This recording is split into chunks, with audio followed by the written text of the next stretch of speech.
Welcome to Fort Worth 148's podcast, where we meet to discuss Masonic topics and strive to build value in the brotherhood. The opinions and statements of the participants do not represent any positions or stance of any Grand Lodge or Lodge and are solely the viewpoints of the participants.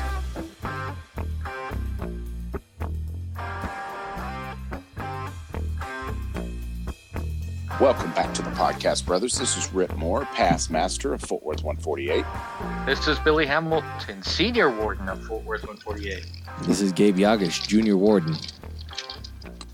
This is Evve Kuykendall, master of ceremonies. We made it. We're live. Technical difficulties. Yeah, for our listeners. It was a rough and rugged road. Yes, rough it was. and rugged road indeed. For our listeners, we maybe just spent about 45 minutes trying to get our conference call to go. That last recording ruined us, you know. We got too used to the idea of recording in person. We said, this is perfect. We're never doing anything else ever again. And we said, oh, crap, we need to do this one as a conference call because nobody can get together physically. And then the universe heard all that and said, technology fail. Yes, that's what exactly. happened. That's exactly what happened. Technological competence begun. So, yes, it's good to be back, though. yeah. Let's start with our discussion question. What you got, Rhit? Okay, so this is something I posted on Facebook the other day, but I got from the Historical Light. They had a great conversation about it. The phrase, you get out of Masonry what you put into it. And it's something that's commonly said to new brothers. I wanted to hear your take on it. For our listeners that don't have the hearing of canines, what you just heard from me was a screech that is above the range of human hearing. And you heard me roll my eyes so hard I saw my brain. That's definitely why I wanted to talk to you guys. I knew both Gabe and Evve were a little disdained against it, but Billy, are you in the same camp? Yeah, I think, honestly, it's kind of a lazy phrase. And because, I mean, a new brother, he doesn't really know what he's supposed to put into it, right? You're still supposed to teach him. Mm-hmm. So that's why it's like, you know, show up and be active, but it's a two-way street, right? You got to be there to be the inspiration and to be the guide for that new brother. So just saying, oh, well, you get out of it what you put into it, and then not following up with them is just a lazy way of saying, I expect you to do all the work.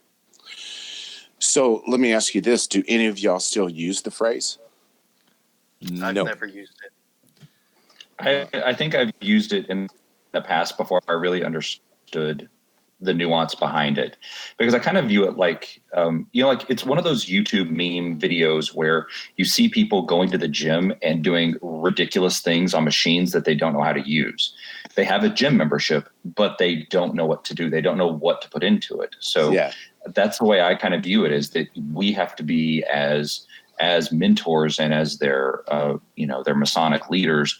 We have to show them how to use the machines and the quarries so that we can grow the next generation. And when you say you get out of it what you put into it, I think it does two things. It puts all of the onus on the initiate or the new Mason, and kind of makes us sound lazy. And then the other thing that it does is it makes it sound like Freemasonry is this cosmic vending machine, that if you put enough into it, it's going to shower you with the, cosmic, energy of the universe. And I just think that that's a weird thing to tell our brothers whenever we're first, initiating them and getting them into our circles. I was hoping you would bring that cosmic vending machine up. Dude, that's what got my gears turning. I heard you say that to somebody. I was like, wait a minute. That sounds very like there's a lot of wisdom in that. But in the end, I mean, so what you're saying, or at least the way I ended up interpreted, I don't want to put words in your mouth, that there's the possibility that you're going to put a lot into Masonry and it's not going to give anything back to you. That's exactly what I mean. That's Gotcha. exactly what I mean. I think, and I told this to some of the guys that are waiting for petitions in our lodge for new candidate night.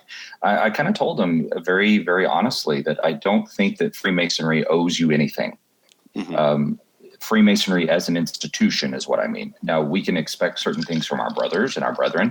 We have certain obligations that we should be keeping to one another.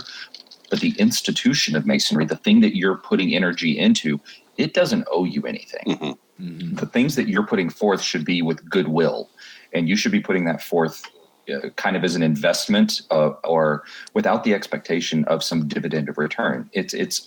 I keep coming back to the analogy of faith, because I think that there's a lot of similarities there. You don't go to church expecting your deity to shower you with blessings. You do it out of a sense of love and out of a sense of worship. At least ostensibly, you should be, in my opinion. So if you think of God, or if you think of these institutions that we're a part of as some sort of vending machine, that if I do good, then I'm going to get great things, and if I show up, then my lodge is going to shower me with benefits and all of these things. I think that that's the thing that makes the world kind of question us as an institution. Those cabals of power shouldn't be how it works. So if I put It's not my opinion. Spiritual Chuck E. Cheese token in there, I don't automatically get a prize? So, but Chuck E. Cheese token. So the thing about it is, though, isn't that really the definition of faith? I mean, you are literally walking on faith and performing acts, although there is no definitive evidence of the outcome. You're walking on faith that I'm going to perform these actions and I'm going to get something out of return from it. But it's all faith. Yeah. So I think there's definitely something to take from one of the Scottish Rite degrees, and I'm going to paraphrase it here. So some, Scottish Rite Masons will be familiar with this concept, that the Masonic duty is work, and Masonic reward is work, right? Like, that's all you're going to get out of Freemasonry. Is the only thing that the institution owes you is work, pretty much. That's, your duty is work, your reward is work. And if you successfully accomplish your tasks, there's just more work. And that's fine, but well, and also I think that there is, the institution of Masonry is set up to be a quarry through which you come out a better ashlar. That's the benefit to you. If I end up being, let's say, a Mason that never really, calls on, I never ask for prayers or concerns because I really don't need them. If I don't ever really need money because I'm not poor or penniless, if I never really, have to lean on my brothers, then that's okay. They can lean on me, and that is what I'm there for. And that is, it's not so much a reward, but it's a form of cheerful service. And people who are, who have a history in the Boy Scouts will understand that concept, that it's about being able to happily be of service to your fellow man and to become a better man as a result. That's the process by which Freemasonry affects us. Yeah, I mean, if you want to get technical, though, you're having to put something into it, right? And who told you to do that? Who told you to do that? Well, hopefully you were prepared somewhere. Now we're bridging the gap, because for me, this saying, we give words meaning. And these words, or this phrase, has taken on a meaning that it shouldn't. Because for so long, we witness guys that say, they walk up to that candidate, they're there once a month, and they say, listen, you're going to get out of Masonry what you put into it. And then that candidate won't see that guy again for 4 or 5 months, if anything. If that's the way the phrase is being dropped, yeah, you need to get rid of it. Delete that from your lexicon. Yeah. I think the within the last few months, the only times I've ever uttered that phrase was to specifically disparage the phrase. Well, for me, it's not going away. I love it because I think of Masonry as a personal journey, and I'm going to be there to help him show what Masonry has to offer. But in the end, I'm not going to show him what to put into it. I found my own way through this fraternity with some bumper rails from my mentors. And that's what's missing from that phrase. We're not putting up the bumper rail. So if I were straying too far off of Masonry, that put me back on the right path.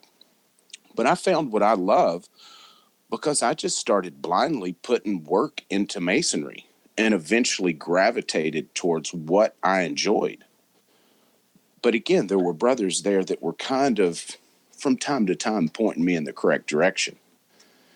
But if you use it as a cop-out statement, you get out of it what you put into it, and then you don't mentor anybody, you haven't earned the right to say that statement.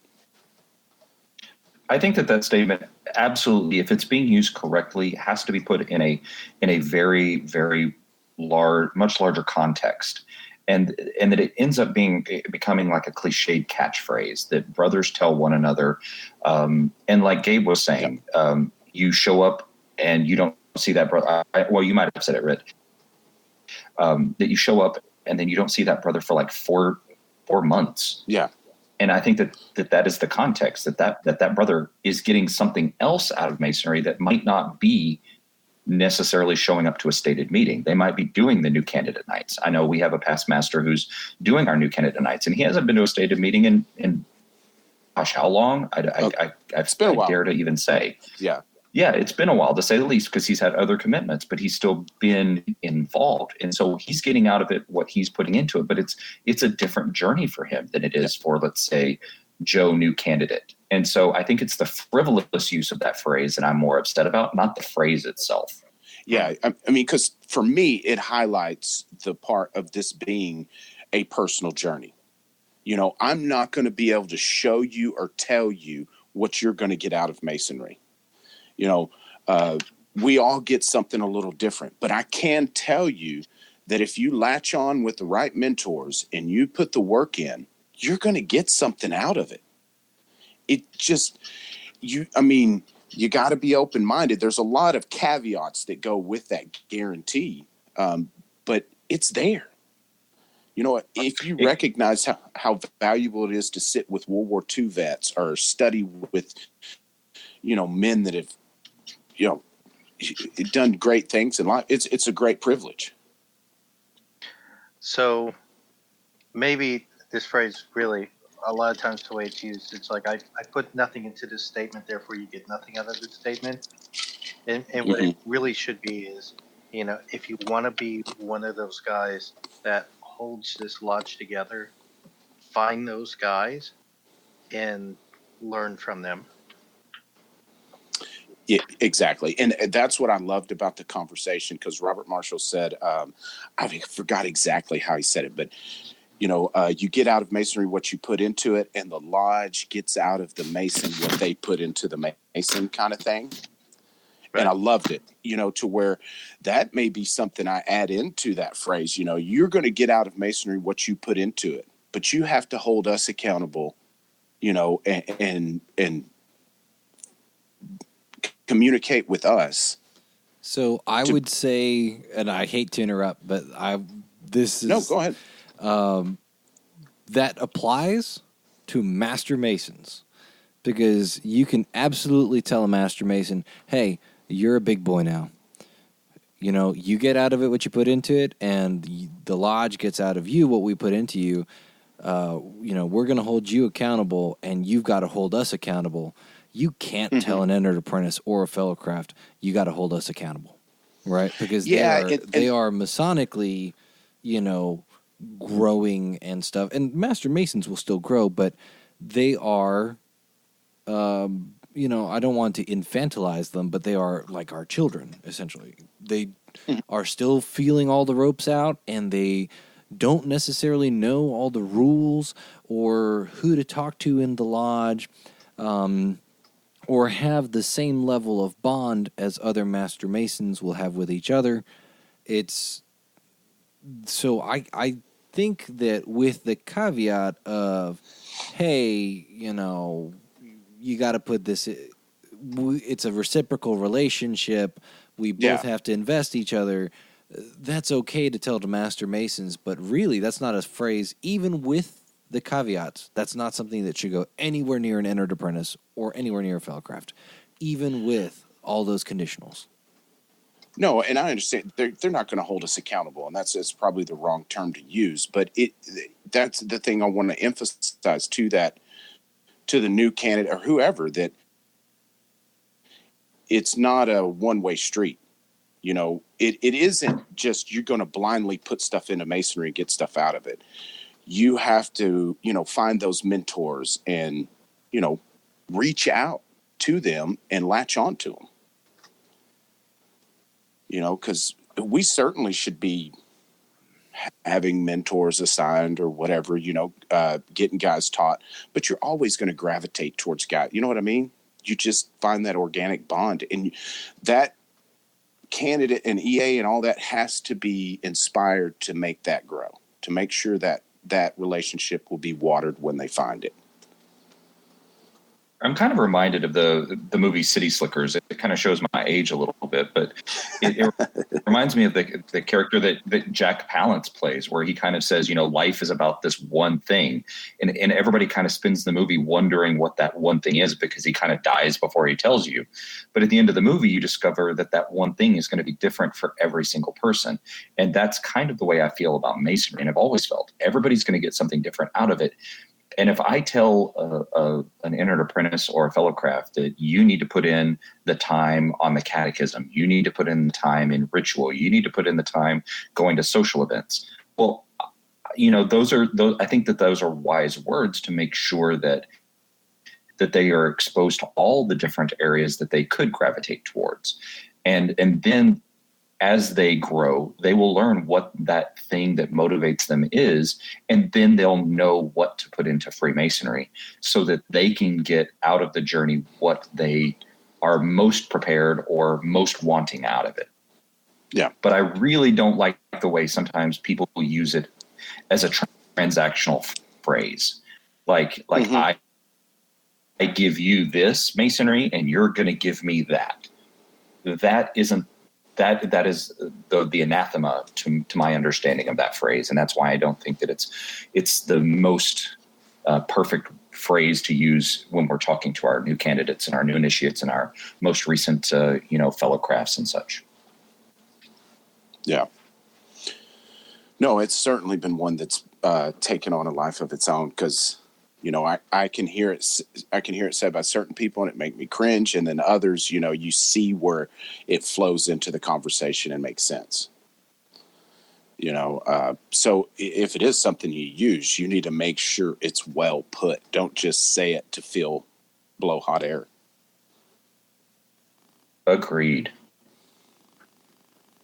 And follow up. Yeah, maintaining that. Be there for you. Maintaining that relationship is, if you're going to say that phrase, you better bring the big guns when it comes to mentorship. Yeah, you got to earn that. That's what I was saying earlier. You got to earn it, and you got to hold true, because you just stamped your ticket. If you say that, you better be mentoring, baby. And you better be the one that's putting a lot into Masonry so that those younger people can see you leading by example. Yep. If you're the guy who only shows up to one stated meeting one stated meeting a year, and let's hope you're not having more than one stated meeting a month. That's a lot of minutes to read. If you're only showing up to like a few events a year, then what are you really putting into it? You know, you have to show those people what you're putting into it.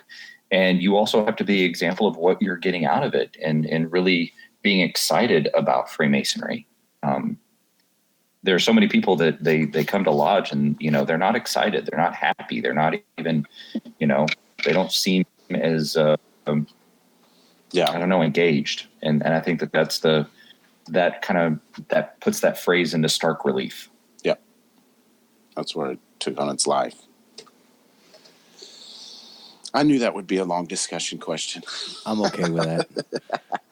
So let's talk about our main content tonight, and I think our working title is Suits and Skulls, and we're going to be talking about memento mori imagery and dress codes. So Yep. let's talk about that. Dun, dun, dun. That's your trigger warning, Dude, people. and it really goes in, because I don't know if y'all follow stand-up, but like Dave Chappelle put out a stand-up show that triggered everybody. Bill Burr just put one out that triggered everybody. So we followed suit. It's our trigger episode. Prepared to be triggered. You little snowflakes out there. Yes, prepared to be triggered. I like it. We're just that's why we I are wanted now to talk about edgelords. Yes. That's right. We can't just leave it alone on Texas Freemasons. We got to bring it here. It's just I've been so amazed at how many people get panties in a wad over it. Do we want to start off with the skull or dress code first, Britt? Either one is fine with me. Let's talk about the skull. What's up?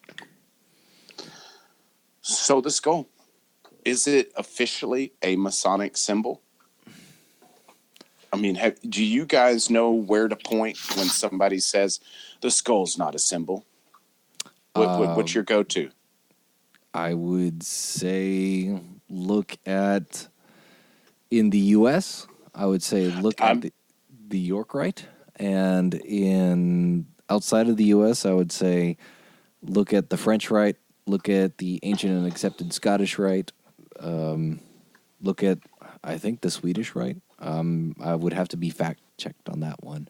And those have memento mori imagery in the craft degrees, specifically with the skull.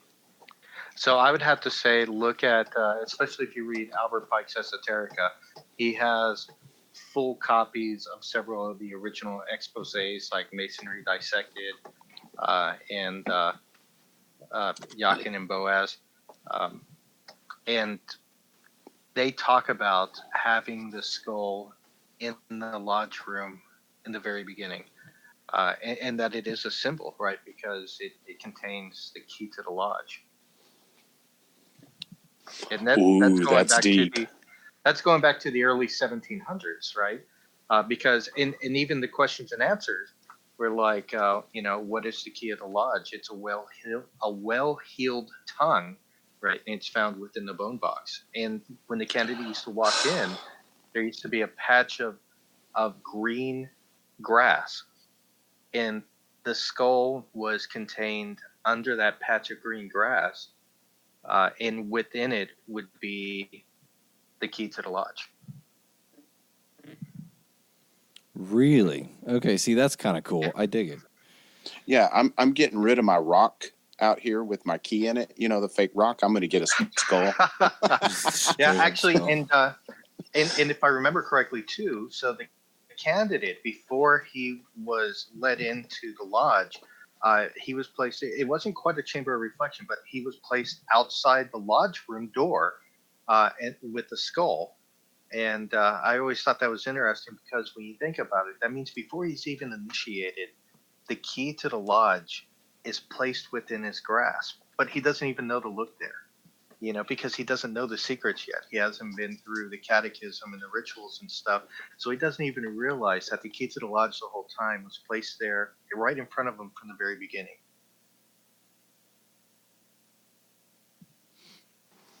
That's crazy. Yeah, that moment of silence is definitely mind-blowing right there.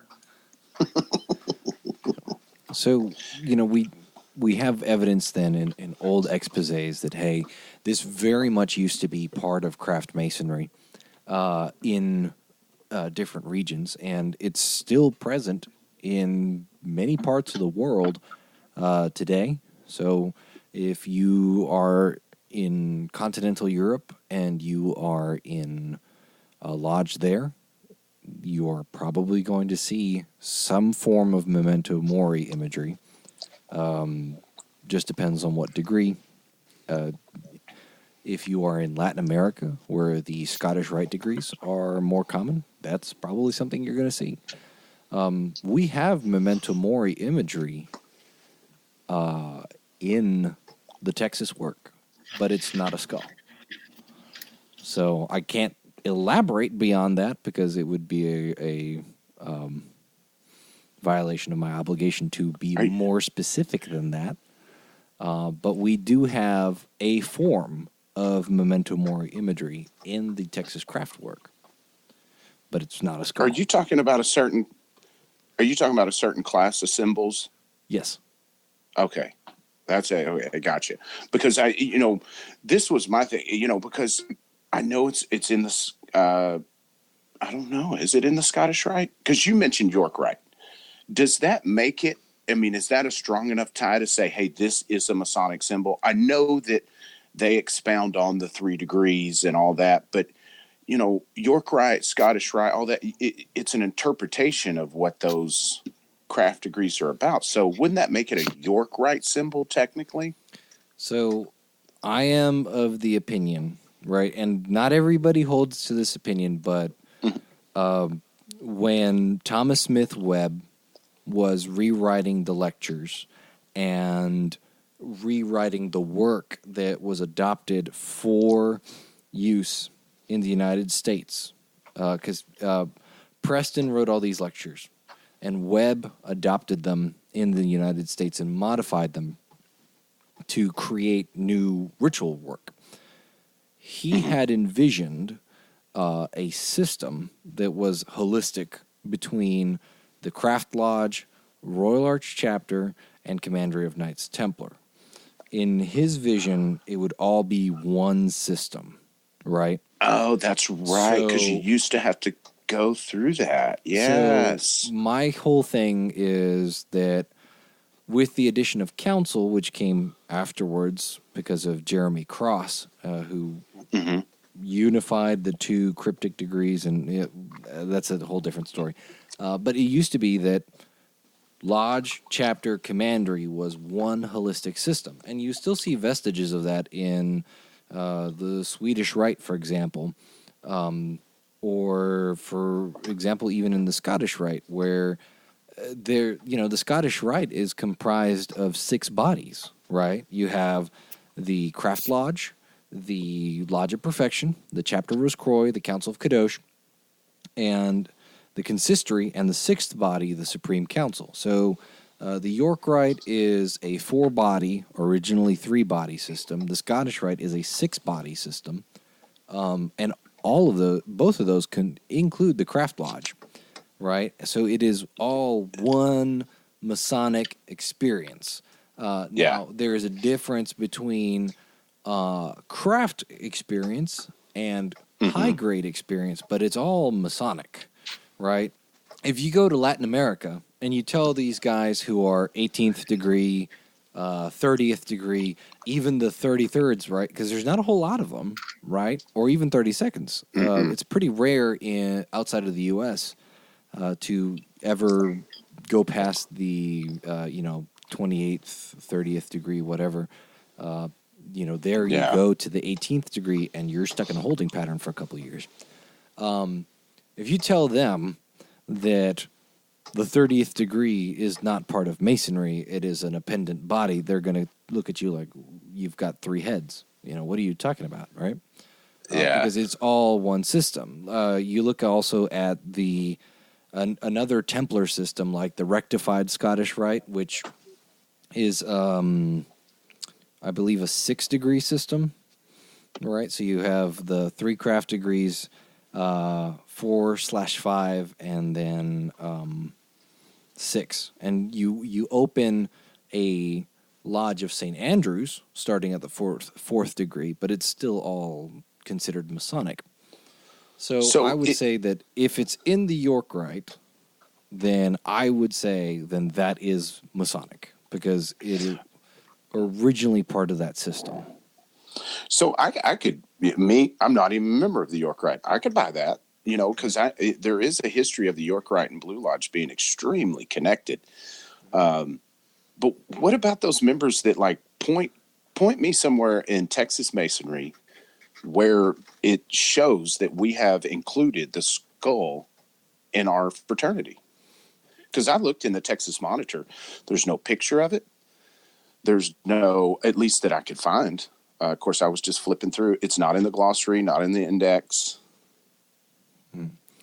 To that, I would say take a look at my apron case, because I have an That's apron what I was case. fishing for. I have an apron case that I carry to official functions and stuff, where I wear my actual apron, and have a couple of York Rite aprons in there.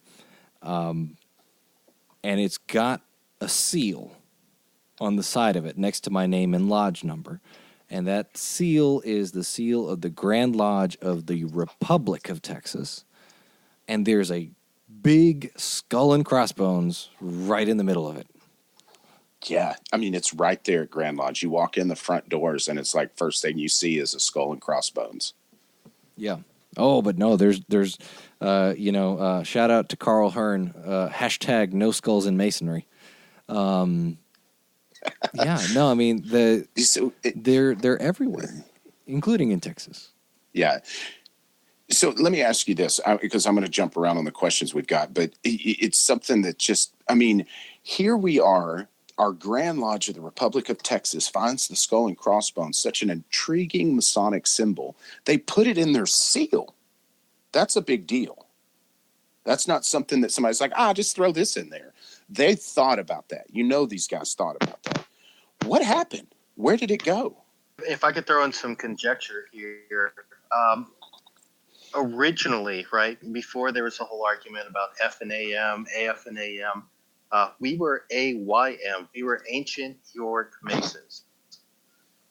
And so it makes you wonder if there was a heavy prevalence of York Rite Masonry that maybe went into the original guys who set up the Grand Lodge of Texas. I mean, we know Sam Houston was a Knight Templar, and quite a few others. Maybe there was a lot of the York Rite imagery in the regular Blue Lodge. What was the apron of the Templars back in Sam Houston's day?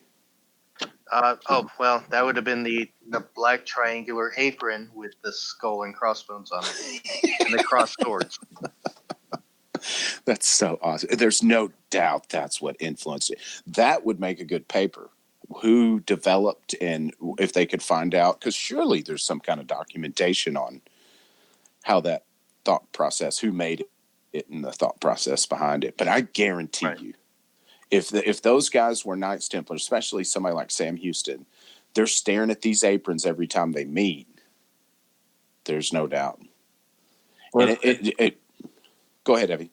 Well, I was going to say, it also kind of brings up the question about by what manner the symbol has been sanitized from modern Texas craft masonry, because it seems like it's gone the same way as so many other symbols that get lumped into a little too occultish, a little too chamber of reflection-y, a little too down the esoteric, rabbit hole. So and that's not very politically correct or very expedient politically for our image. So we're going to sanitize it. We're going to remove all vestiges of it, except in those places where it's so like it's in a seal, or it's something that we just can't get rid of without also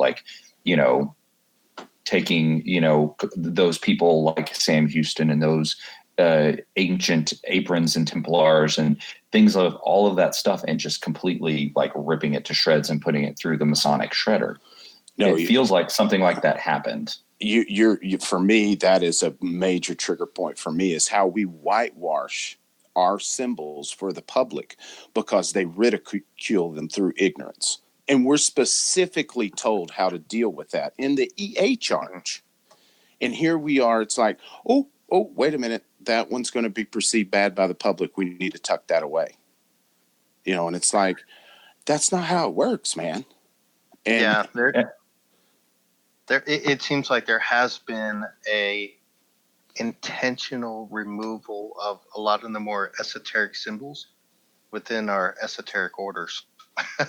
And us at the temple, we experienced it so, where they painted and wallpapered over the gorgeous stuff. And maybe it looked horrible. I don't know. But it just devastates me to think about what was painted over,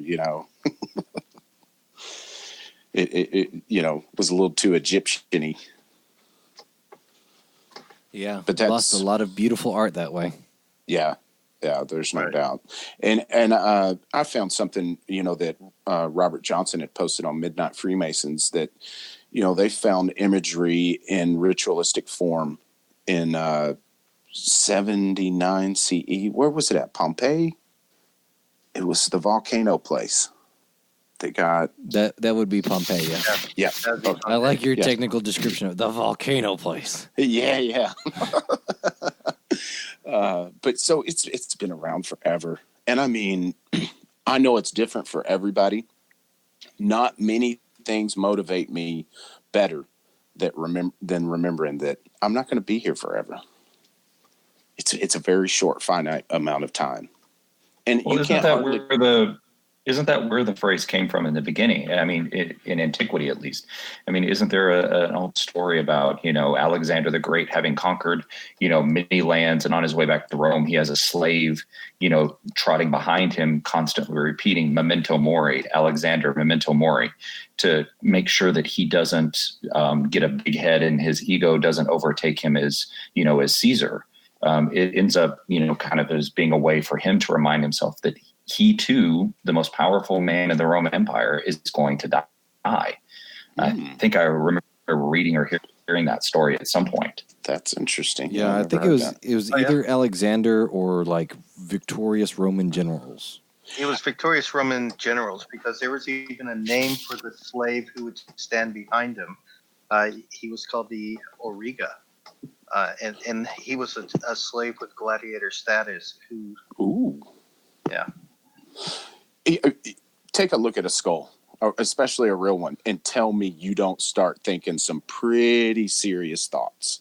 I mean, that if there is a symbol that inspires internalism, there's not a better one out there. I mean, because it will make you stop in your tracks and be like, oh, okay. Yep. Behold this ruin. Yeah. So I think we kind of discussed it, generally, but what does the skull mean to the Mason? What does the skull mean to the Mason? Because again, it's not in the monitor to where you can look it up and kind of get a synopsis. Right. Well, and I think it goes to what we talked about earlier. It's a reminder that your time in this life is short. And, rather than get you down, it should inspire you to try and do as much as you can before the end comes, right? To be as much of a positive benefit in the short time you have on this earth as possible, because you never know when you're going to die, but it's eventually going to happen. No one lives forever. So I feel like it's a call to work. Yeah. I mean, because for me, you look at that thing, and it does bring you down for a minute.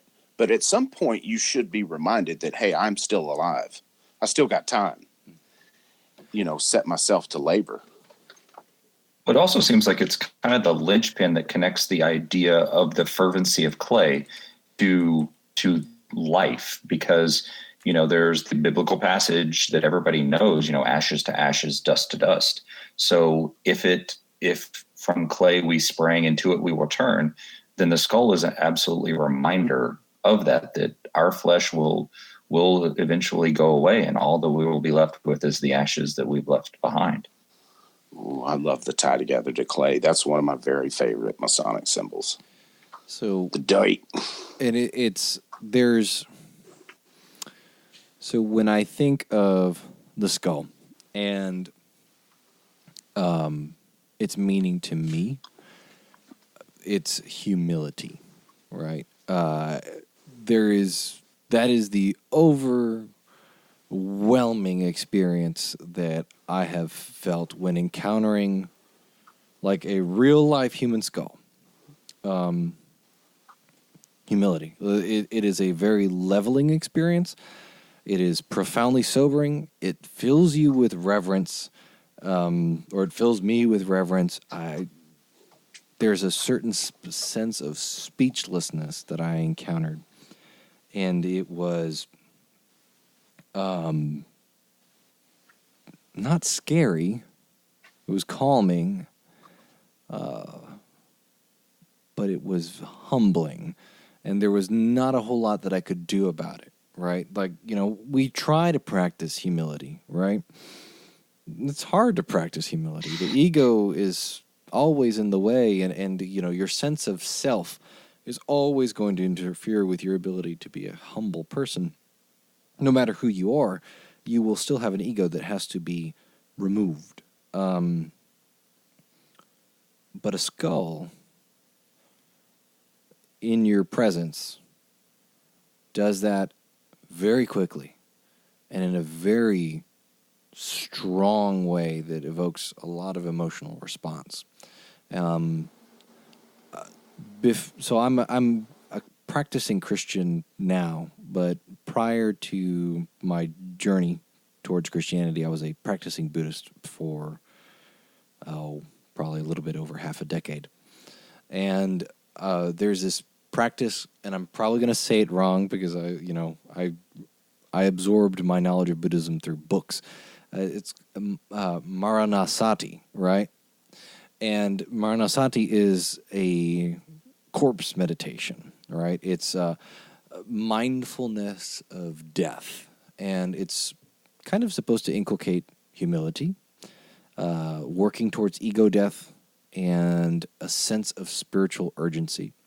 And it reminds you, hey, death is inevitable. Your lifespan is running down all the time. Death will come.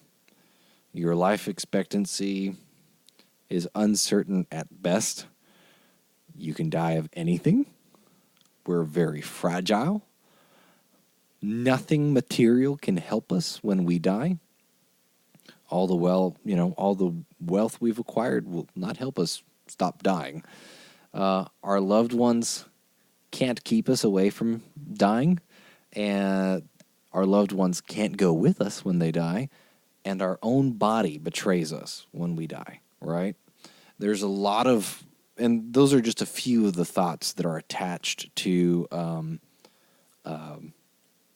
corpse meditation, where you visualize in, I think it's like 7 to 12 steps, something like that. There's a series of steps where you visualize and meditate upon a decomposing corpse, and you go from the skin being discolored to it being eaten by bugs and jackals and stuff, to a skeleton with some meat on it, to a skeleton with no meat on it and some tendons, to just the bones, to the bones becoming dust. And there's progressive stages of it, right?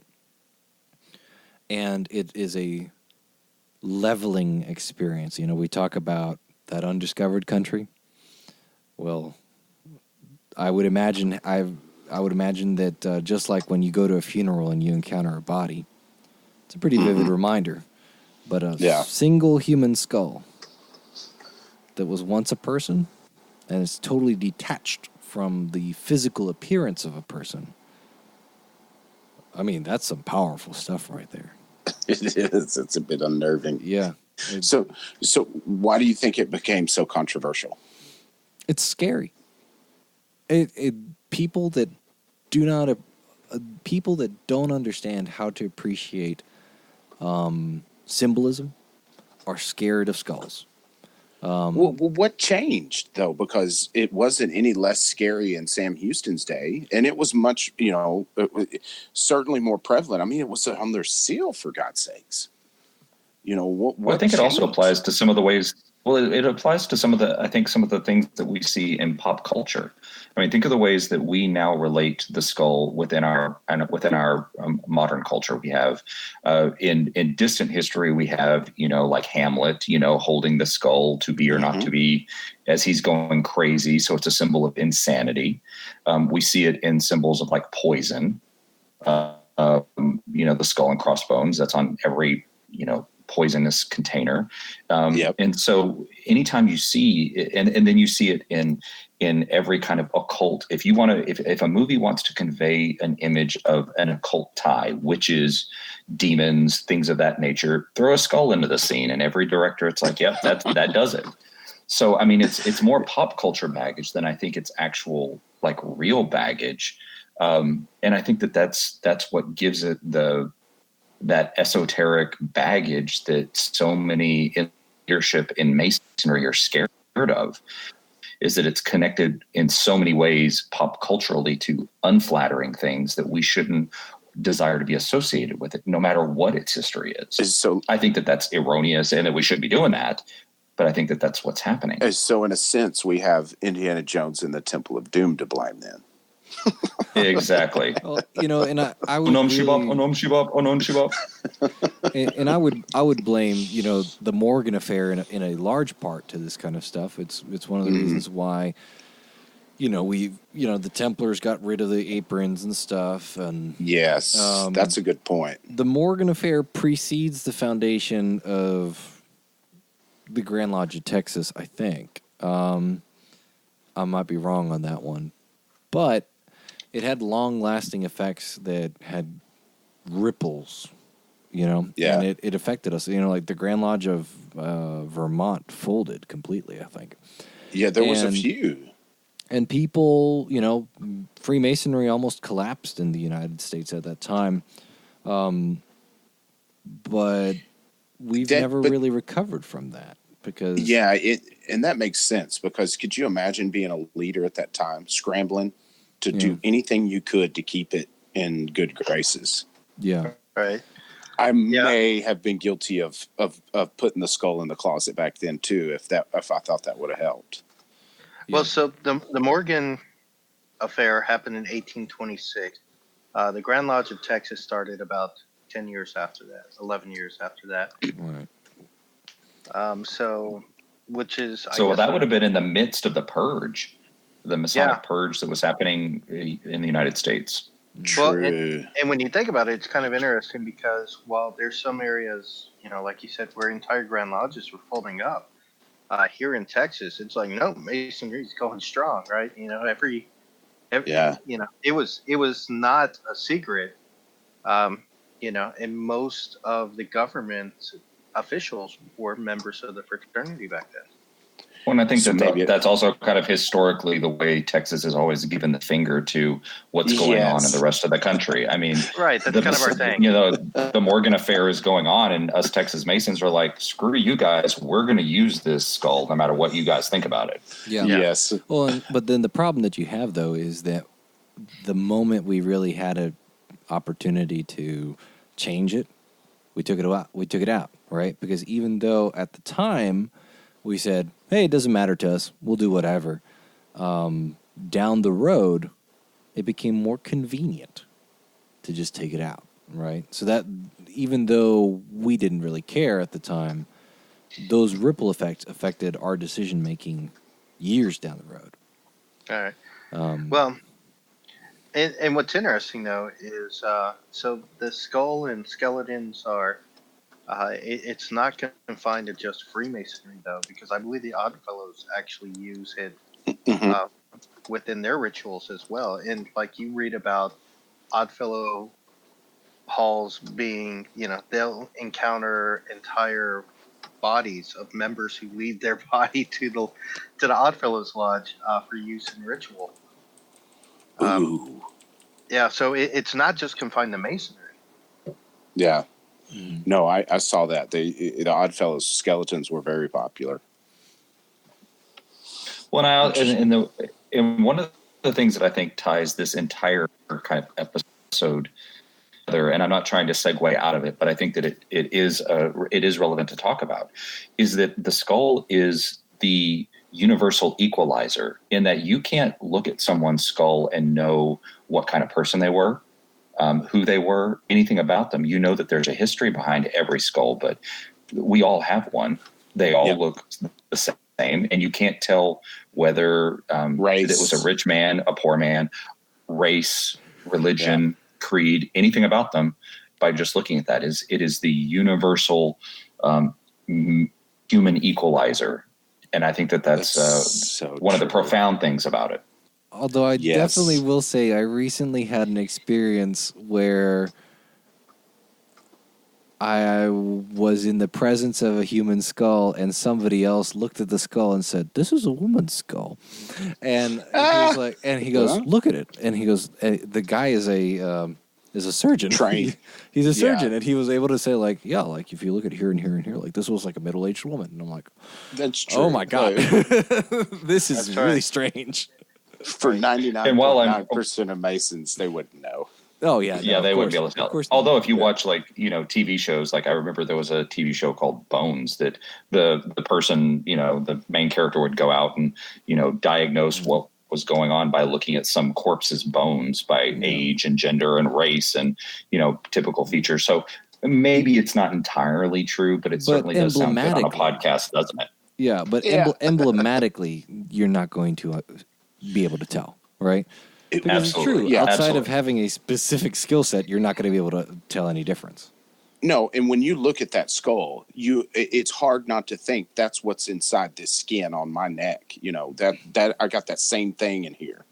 You project yourself. Yeah, that's like the bad joke of like, if you're scared of skeletons, there's one inside of you right now. Boo. Yeah. That's a good dad joke. Yeah. So I think we can wrap it up on skulls with this question: Should it be kept in the Masonic closet? Hey man, it is 2019. It is time to come out of the closet. I think that it's that those are questions. I'm going to kind of sound really wishy-washy on this, but I think that there are a lot of people in leadership at Grand Lodge and in leadership in Freemasonry in general that have made the decision that it's not a convenient symbol for us right now. And for whatever reason, while I might disagree with that at the lodge level, I think it's going to take a kind of a major shift in how we view ourselves as Masons and what sort of image we want to project to the public as to whether or not it should be brought back out of the closet or not.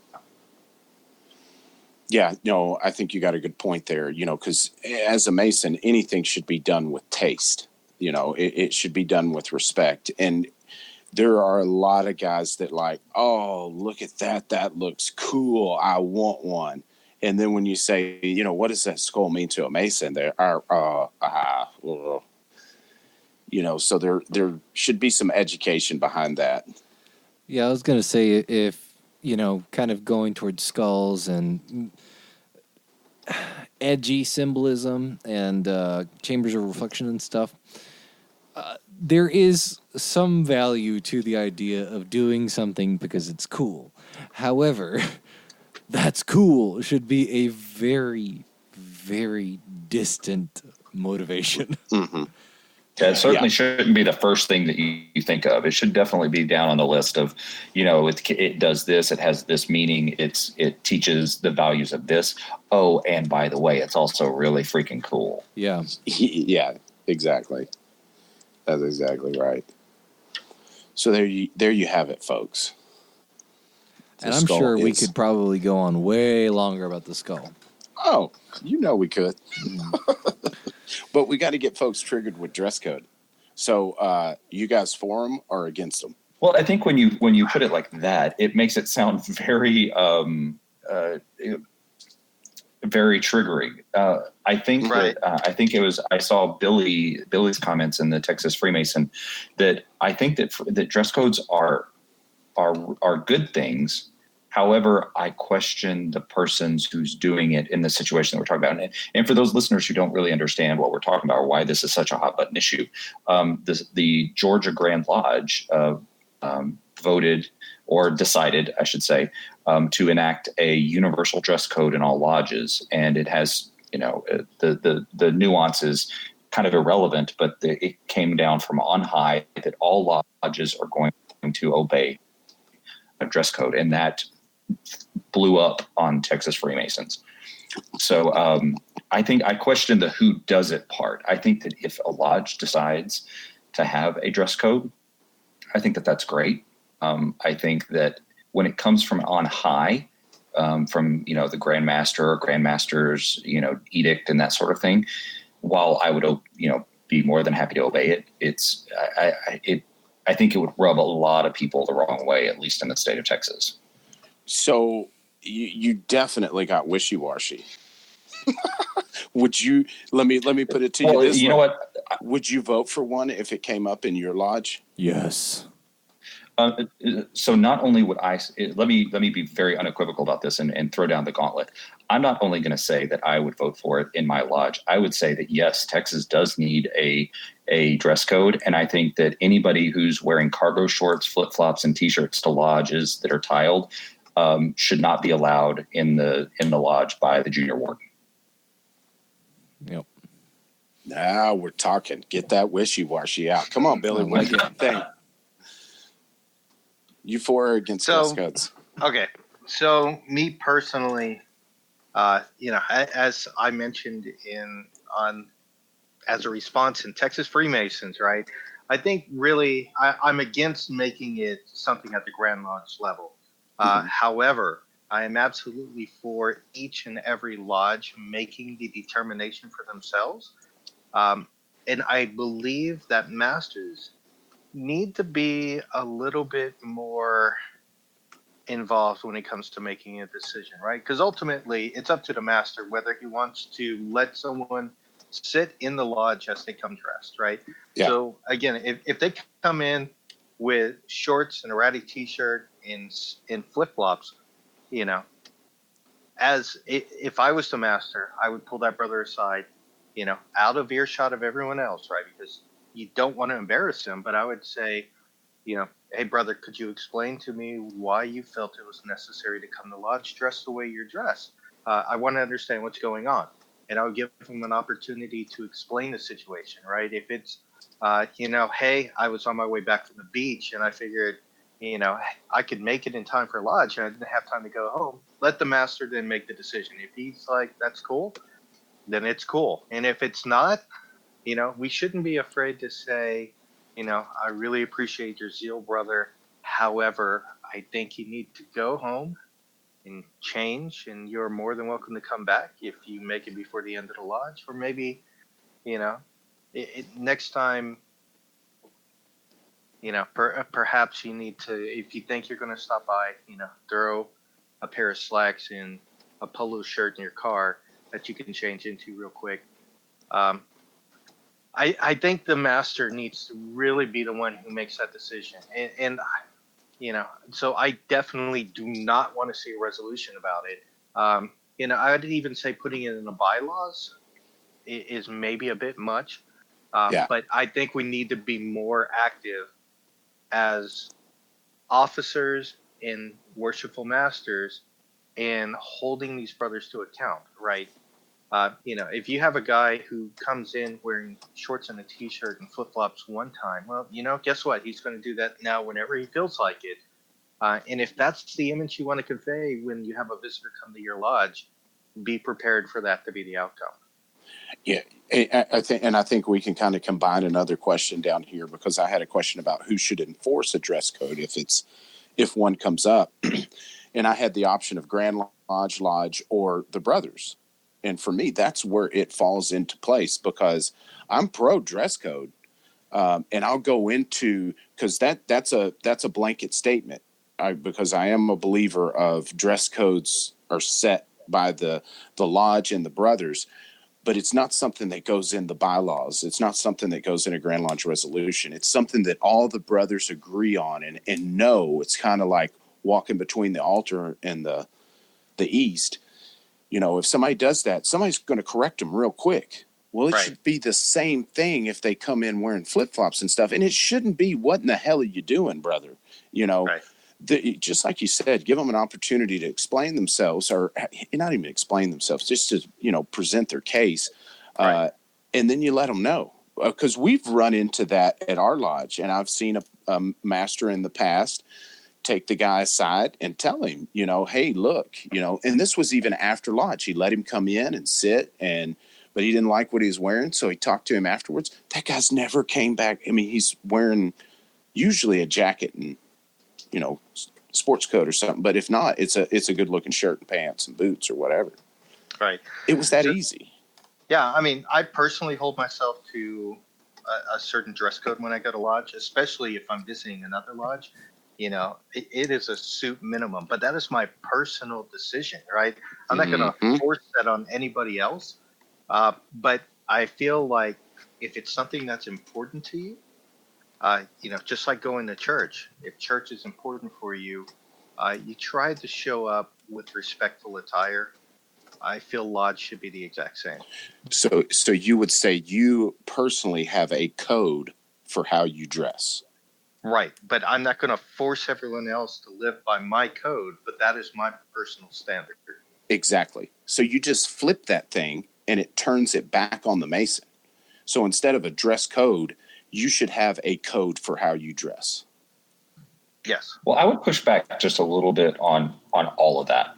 And the reason being is that, first of all, as it relates to Georgia, we really don't know here in Texas. Maybe some people do. I'm not privy. I don't know of any Georgia Masons personally.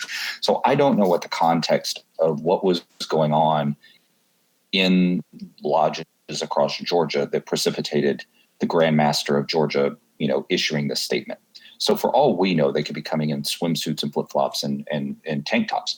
And that was completely okay. But the thing that I think is important is that there should be minimum standards in everything. Whenever we do a ritual, if we do a graded degree, there's a minimum standard of quality that our lodges are expected to adhere to.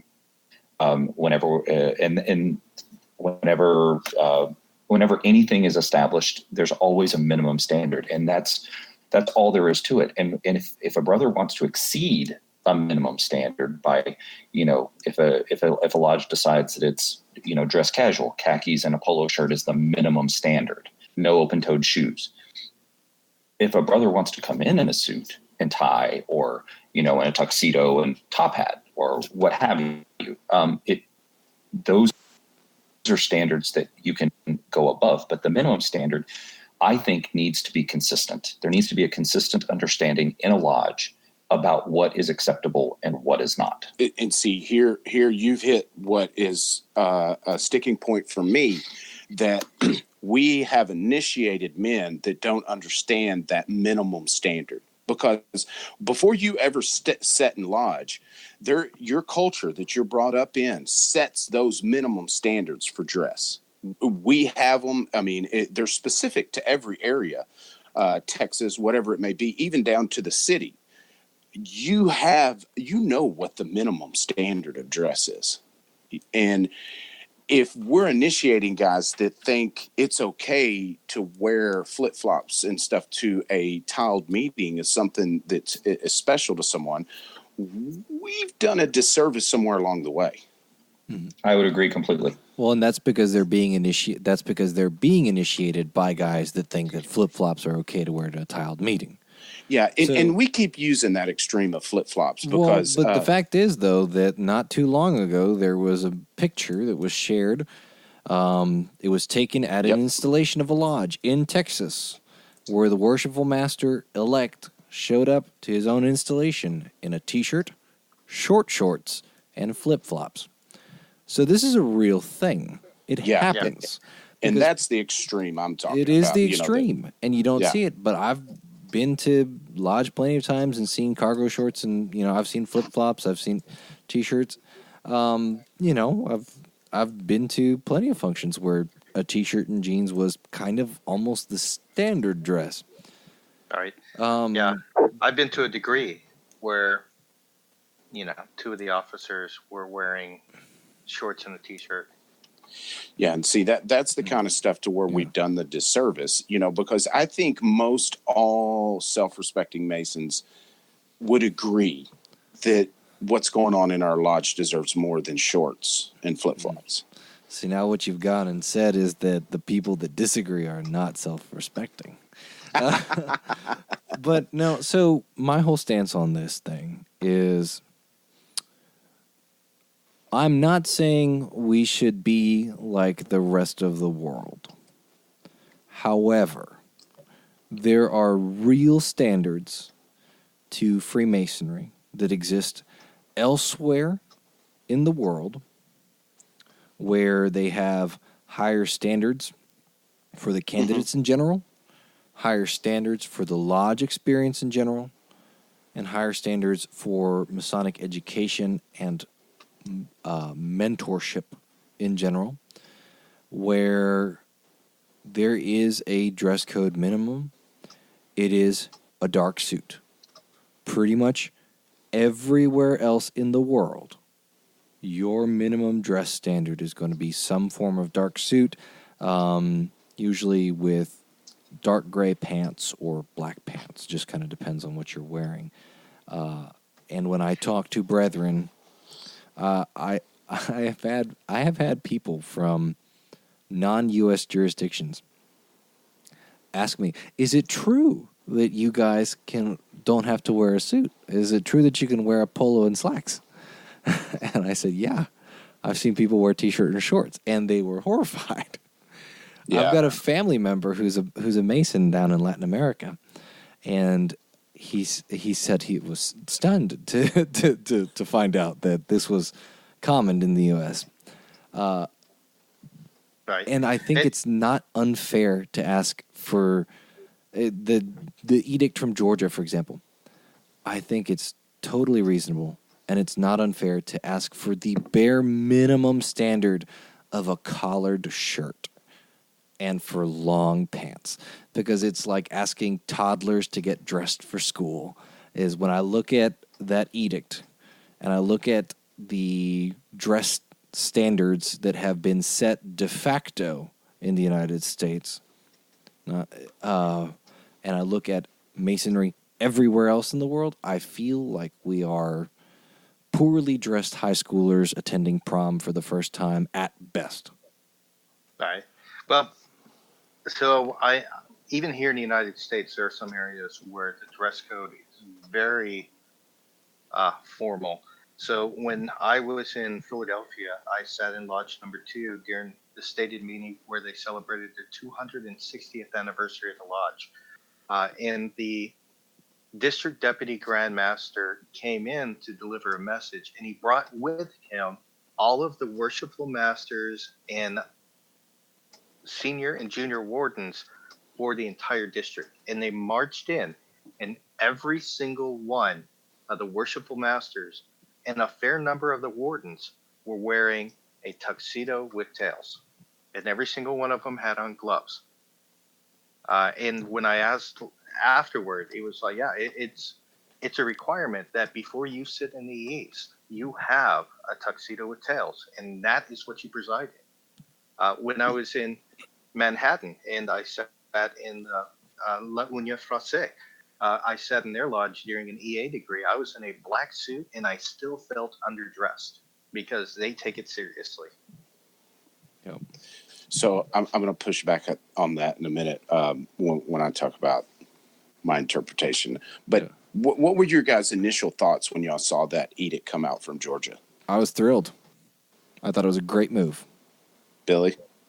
So I agree with it in principle. I don't agree with the fact that it had to come down from Grand Lodge. I think that says that we are being a little lax in our responsibilities as elected officers in the lodge if we let it get to that point.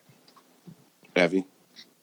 I somewhat agree with Billy in that I think that it was sad that it became necessary that the Grand Master of a jurisdiction in the United States has to step in and set a minimum standard. And I agree with Gabe that I was thrilled by it.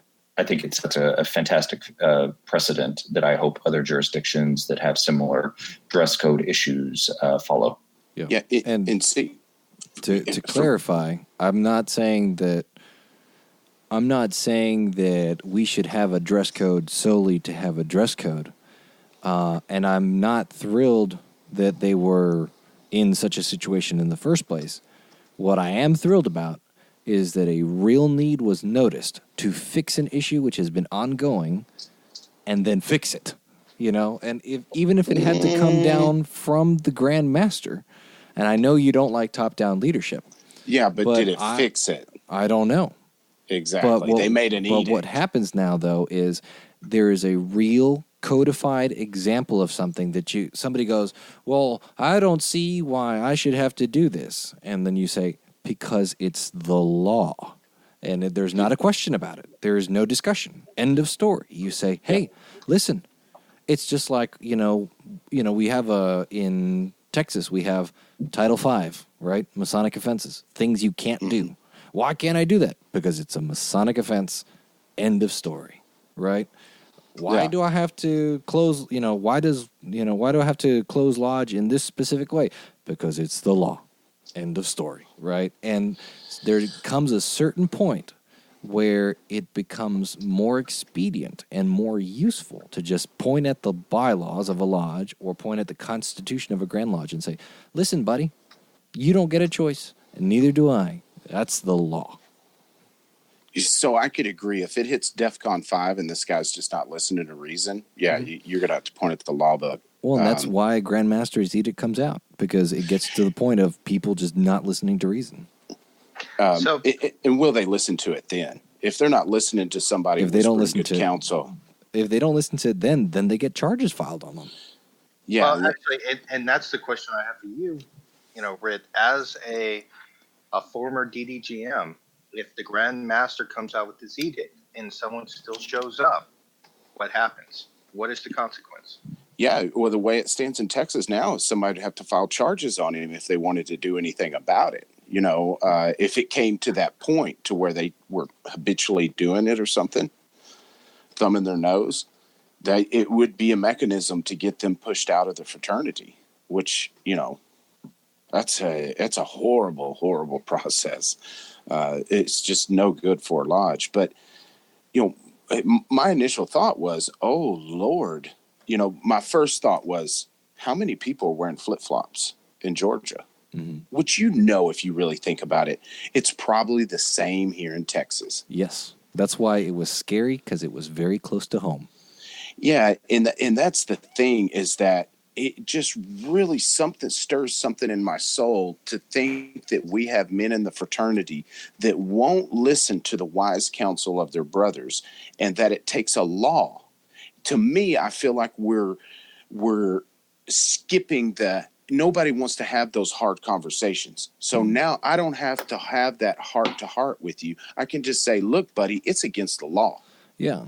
But you still have to have that conversation. And so, but that's what the nobody law is. That's what the law is, though, because one of the things that we see through when resolutions are presented at Grand Lodge and adopted or rejected, but usually adopted, the whole way that resolutions come about is that somebody finds this situation where there is a need for something because it hasn't been able to be resolved one-on-one. It hasn't been able to be resolved at the lodge level or at the district level. And finally it becomes to the point where you have to make a law or change to the Constitution and say, hey, this has to be an offense now, or hey, we have to govern it this way, because the process of adding laws or creating edicts is, to me, the final step in a chain of failure, right? Where if whispering good counsel one-on-one doesn't work and you fail, so failure condition 1, that didn't work. You go to getting multiple brethren to whisper good counsel to somebody. If that fails, failure condition 2, right? Mm-hmm. Resolve it at the lodge level. You have a lodge trial or something like that. Or you call him out in stated meeting, yeah. Or you call him out. Let's say you call him out in stated. Or that's condition 2. Have multiple brethren address him, right? So we go from calling him out into lodge, failure condition 2, move to the lodge trial, right? Even if it's something like reprimanding him, you don't have to expel him. You don't have to suspend him. You don't even have to fine him. You can just say, hey, we are going to stand you up in lodge. We're going to find you guilty of this whatever thing, and we're going to formally reprimand you in lodge, right? Because we found you guilty of this. Or you can expel the guy, right? But let's say it's an ongoing problem. There's multiple people engaged in this. Failure condition 3, it didn't work at the lodge level. You start getting district deputies involved. You start getting grand officers involved without creating laws, right? That doesn't work. Failure condition 4, right? And that's when you hit failure condition 4, that's when grandmasters issue edicts. That's when you create proposals or resolutions to change legislation, right? It's because you have hit a successive chain of failure. And each step along, and this is the ideal process. It may be that somebody goes straight to Grand Lodge. It's pretty rare, though, because we have a process to discourage people from doing that. Because all of those resolutions have to get vetted. So, but we should have a problem with the fact that it took a whole bunch of failure to get to that point, right? Oh, absolutely. And again, this could have been the Grandmaster showed up. I don't know. I have no idea. You know, he could have showed up to one meeting, and there could have been one guy in shorts, and he could have said, you know what, this is never going to happen again, and he created an edict, right? It's or true. It could have been something that came to him time after time after time, and finally he's like, I have to do something about this. But either way, right, no matter how it got to, whether it was a one-time thing that he decided, you know what, never again, or if it is a continuous issue, it still comes down to the worshipful master did not take care of it when he should have, right? And he's still going to have to be the one who addresses that person who shows up in shorts and flip-flops, and he's still going to have to say, brother, did you not know that there is a Grand Master's edict that says you cannot do this? He's still going to have that conversation, and you're still going to have people who are going to avoid it because they don't like confrontation. And as a result, they let the decorum of the lodge lapse because they are unwilling to actually stand up and say something. And that's what we need to get over. We need to stop saying, hey, well, you know, he's a good guy, or I don't want to scare him away because we have only a couple of members attending.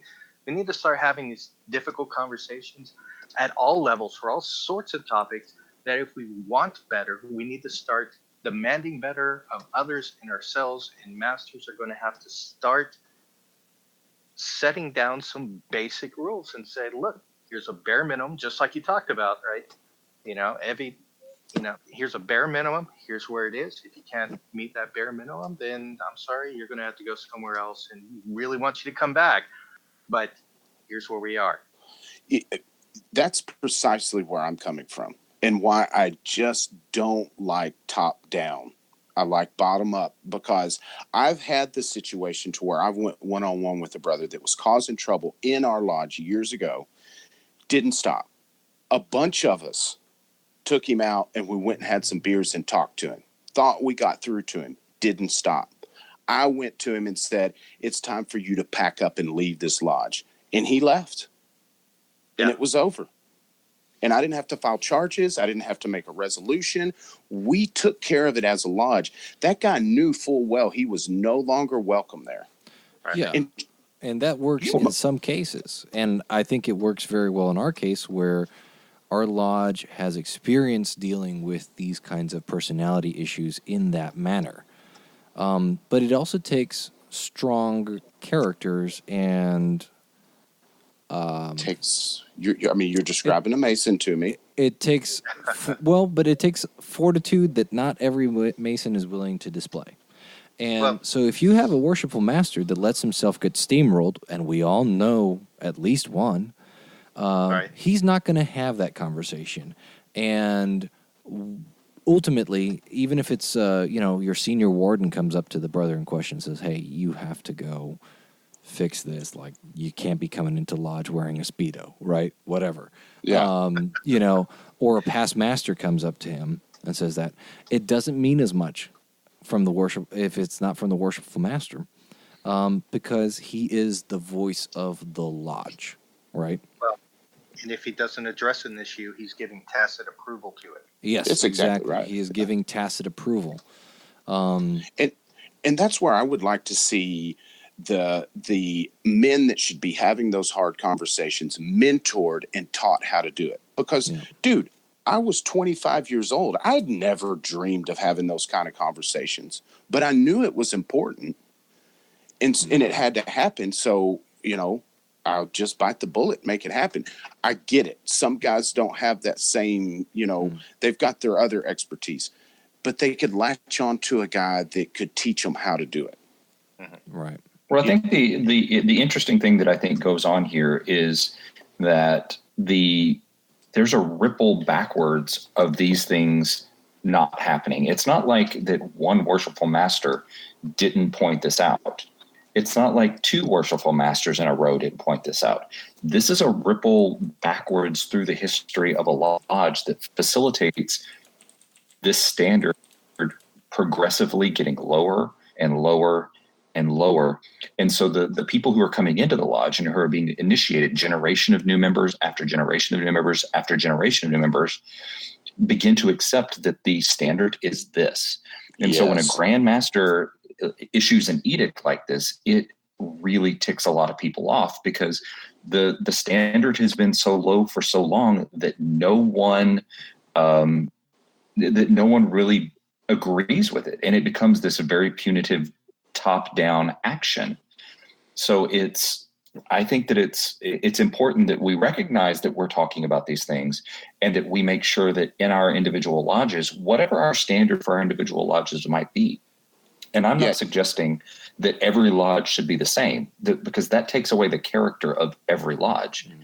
If everybody wears, if one lodge says everybody's supposed to wear cowboy boots, and some other lodge up the street says that's not our culture, that's not what we want to do, then they should have the freedom to do that as a standard. Yes. But when it's the whole idea that there has been a systematic failure, not just one worshipful master, not just one set of officers, not just 1 year or 2 years.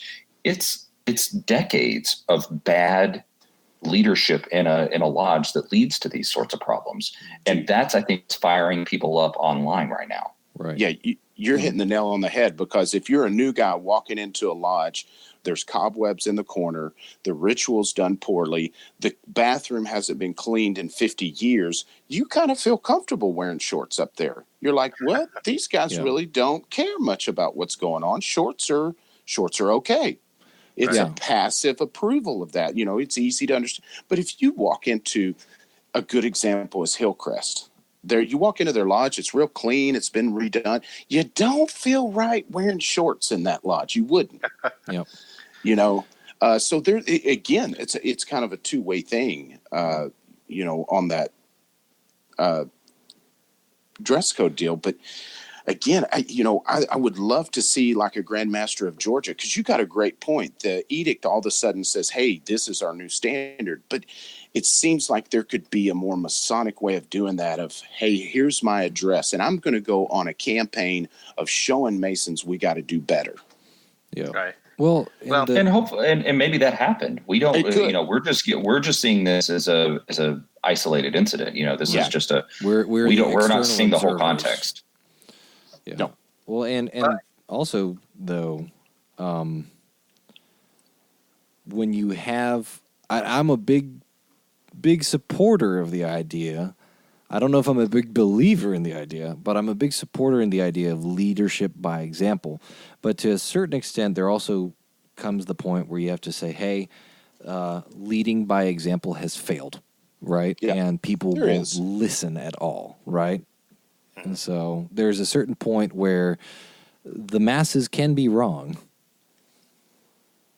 It's absolutely. It kind of hurts my soul every time a law book gets thicker. I lose a little faith in humanity. So I can't help but think that this goes back to the conversation that we had on the last episode with Don Paul and Ricky, where Don Paul was saying the biggest problem we have is that we've been progressing guys through the line because they're good guys, right? And they don't have leadership qualities, but we're like, old Joe's been here forever. It's time to run him through the chairs. He's a good guy, yeah. Right, because and he's not the type who's going to address that issue because he hasn't been taught how to do it, or maybe he doesn't have the right qualifications for it. And so ultimately, by progressing a series of people through the chairs who have let these slip without addressing them, that's how we find ourselves in the boat we are right now. Right. And no doubt. I think one of the things, too, is that we're not saying, hey, you can't show up if you're not wearing a suit. Hey, you can't If your lodge wants to set that standard, then sure, fine, whatever. But what I'm advocating here is, again, the same concept of the minimum standard. I'm not asking to make us a suit and tie jurisdiction minimum.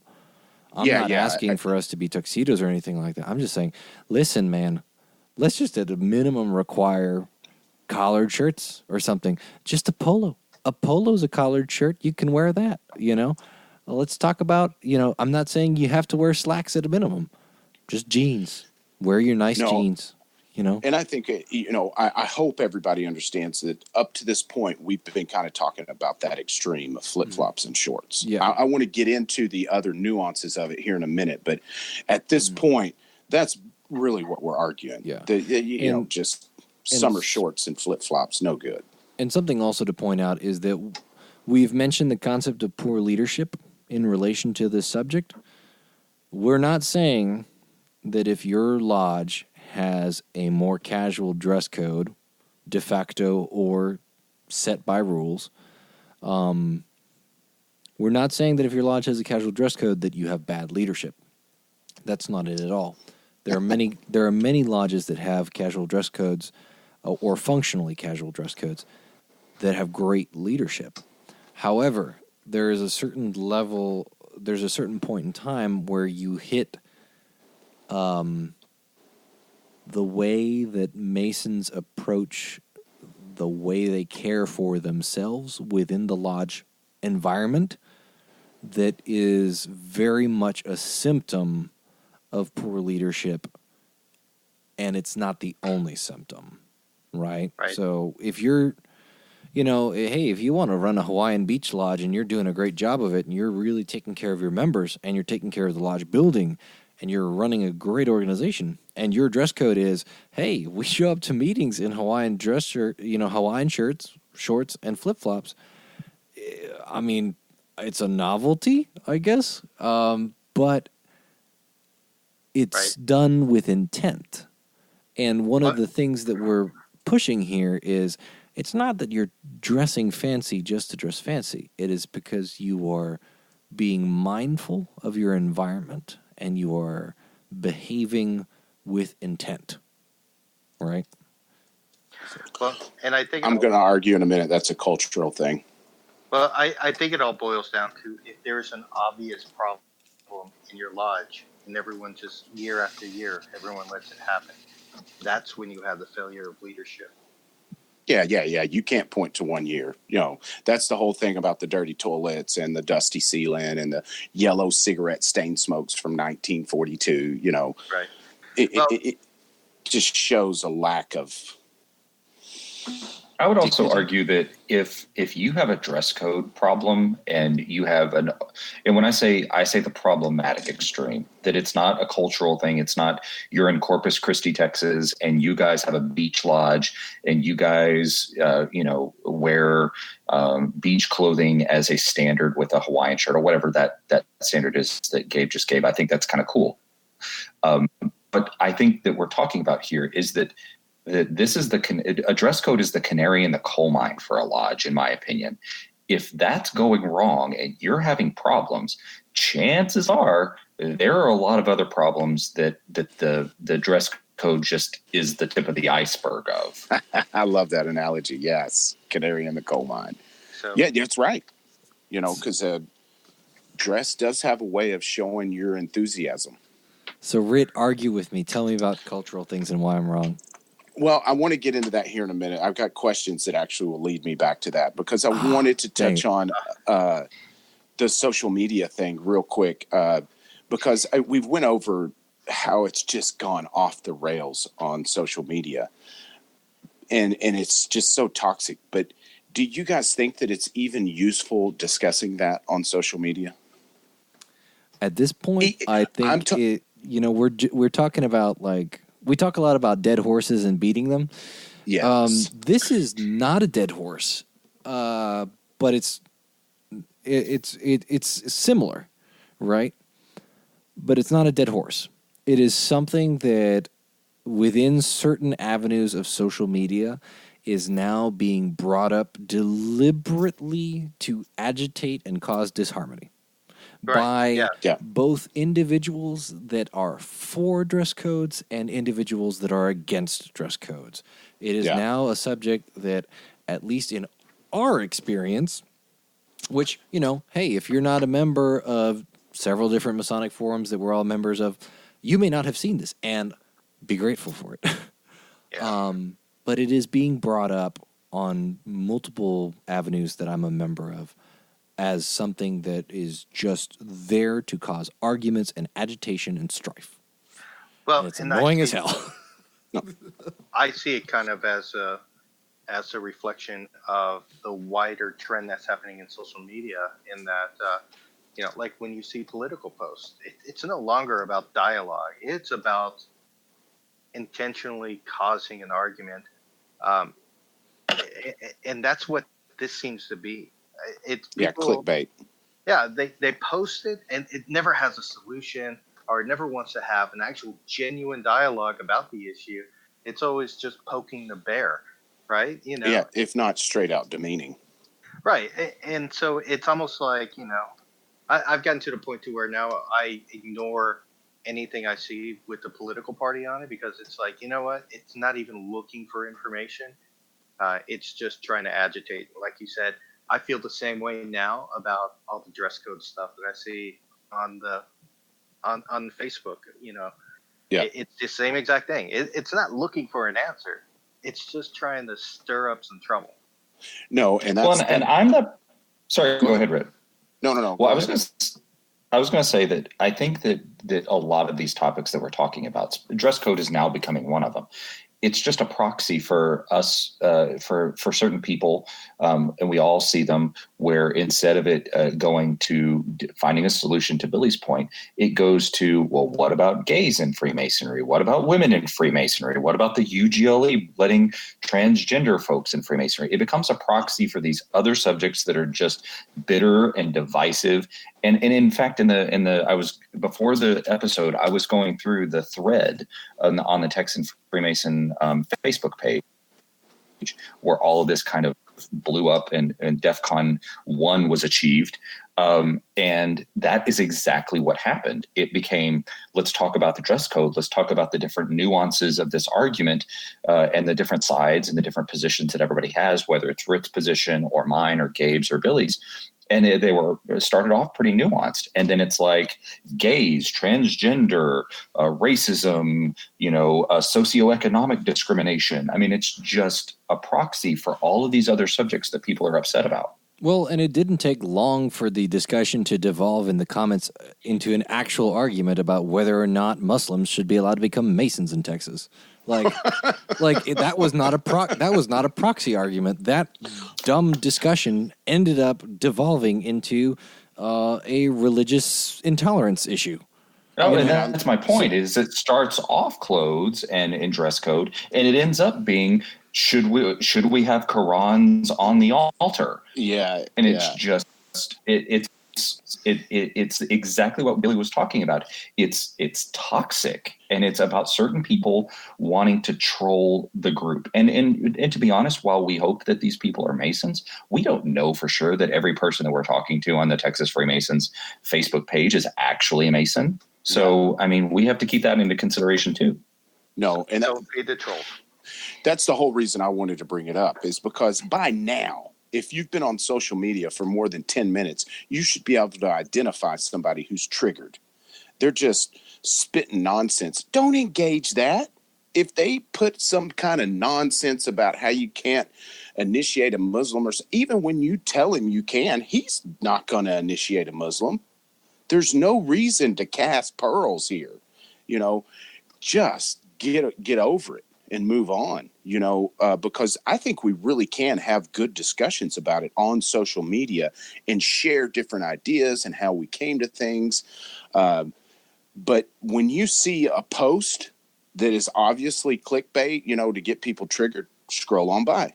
If it's a good post and there's trigger comments, and scroll past those and engage the guys that are really looking for something. Don't be a keyboard warrior. And I'll be the first person to admit, as an individual, like as a person, I love a good debate. Obviously, people who've heard me on the podcast know that I'm not afraid to take a strong position or have a strong opinion about things. And I'm really willing to engage people who are interested in the topic and debating a subject and really fleshing it out, but also with an end result in mind. And that end result might be, I have my position, you have your position, and we've shared each other's position. You have good points and I have good points. Yeah. But we still respect each other in the end. That might be the end result. And I love those sorts of debates, but it always devolves. There are certain subjects on the ring orientation thing. I'll know that clickbait nightmare. Oh, that one gets me too. Cause like, what? Do you need me to tell you which leg goes in your pants too? You know, it's like, oh my goodness, what? It's See, so that's why crazy. that's why I have a Knight Templar ring with the square and compass on the side facing down. Facing down. Facing down. I like that. Also, now that you made me think about it, Billy, what I really like is seeing guys who are Knights Templar arguing against dress codes. Because you are literally a member of a militaristic body that has a mandatory dress code under most circumstances, right? Which, unfortunately, a lot of people are not quite aware of by the way they wear their jewels. So. Yes. So, obviously, and so in Texas, I don't know if this is for every grand chivalric jurisdiction, but in Texas, you do not have to wear a uniform to attend a meeting, but in order to be an officer, you must be in uniform, right? And so It's really funny to just, I don't know, there's a dress code, and we have it set there, and nobody really has a problem with it. People accept it as a fact, right? That's how it works, right? It's the standard. It's the standard. That's just how it works. Yeah. Right, and it's been held, and it looks good. Towed the line. Right, if you have your uniform set up to the uniform regulations, and you're not willy-nilly all over the place with the uniform, it looks pretty good. And so there's a reason for that, and it's the standard, and nobody complains, right? And it's worked since the last time there was an argument at the Grand Encampment level over uniforms. I think it was like 1872. It's been going on for quite a while. And I know guys who have explicitly said, "Hey, I don't want to become a KT. I'm really not into the uniform and stuff." And I said, "That's fine. You're missing out on some stuff. You don't have to wear the uniform. You can be a member and just attend on the sidelines." No, I'd like to get involved. Well, that's your loss, and they don't lose anything for it. They say, "Okay, I'm not going to be." If you're really going to make the decision to not get involved because of a dress code, that is just your loss, right? It's not the organization's loss, because if you're of the stance that that's how it works. Requirement for dress is going to keep you out of higher offices, then the organization was not going to benefit from you anyway. Yeah, and here's the thing, though, that I think that we all need to acknowledge is that what you just said, Gabe, is just as applicable to the Blue Lodge as it is to the Commandery. Yes, that's what I was getting at. and it doesn't have to be a law either. It can be all the brothers standing toe to toe saying, "This is the standard we're going to go with." Right. And we're going to hold the new guys coming in accountable. Now, we're not going to pop it on them. We're going to tell them up front, say, "Here's the standard. Yeah. If you got a problem with it, there's and so that's where I'm going with the, earlier in the conversation where I said, "Hey, it's the law. You don't have a choice." Hey, you look at KT uniform regs. The Grand Encampment sets a bare minimum, right? And then each state commandery can add on top of that with, you can't go looser than the Grand Encampment regulations, but you can go tighter than the Grand Encampment regulations. Right. And so each state builds on top of those minimum regulations at the national level. And nobody questions it really, other than how do I execute this? Not why do I have to execute this? Because it's it's a Masonic order that has a formal dress code. End of story. Well, And when you think about it, it's not even really any different than as a Shriner, I wear a fez, right? As a Scottish Rite Mason, I wear a prayer cap, or the Knight of St. Andrews. I wear the Knights of St. Andrew cap, but still, it's almost the same thing. There's no difference in, oh, I'm going to Blue Lodge, I must wear a minimum of, a polo shirt. Yep. Well, and I think that one of the things that's really interesting about getting a little bit back to the social media aspect, I don't know if you guys found some of those discussions interesting, but some of those points that some of the brothers brought up were kind of compelling to me. Did anybody else kind of sense that as well, or have that as a take home? Yeah, there's very few threads, especially stuff like that. That's you get a lot of people that actually put some heart into their responses.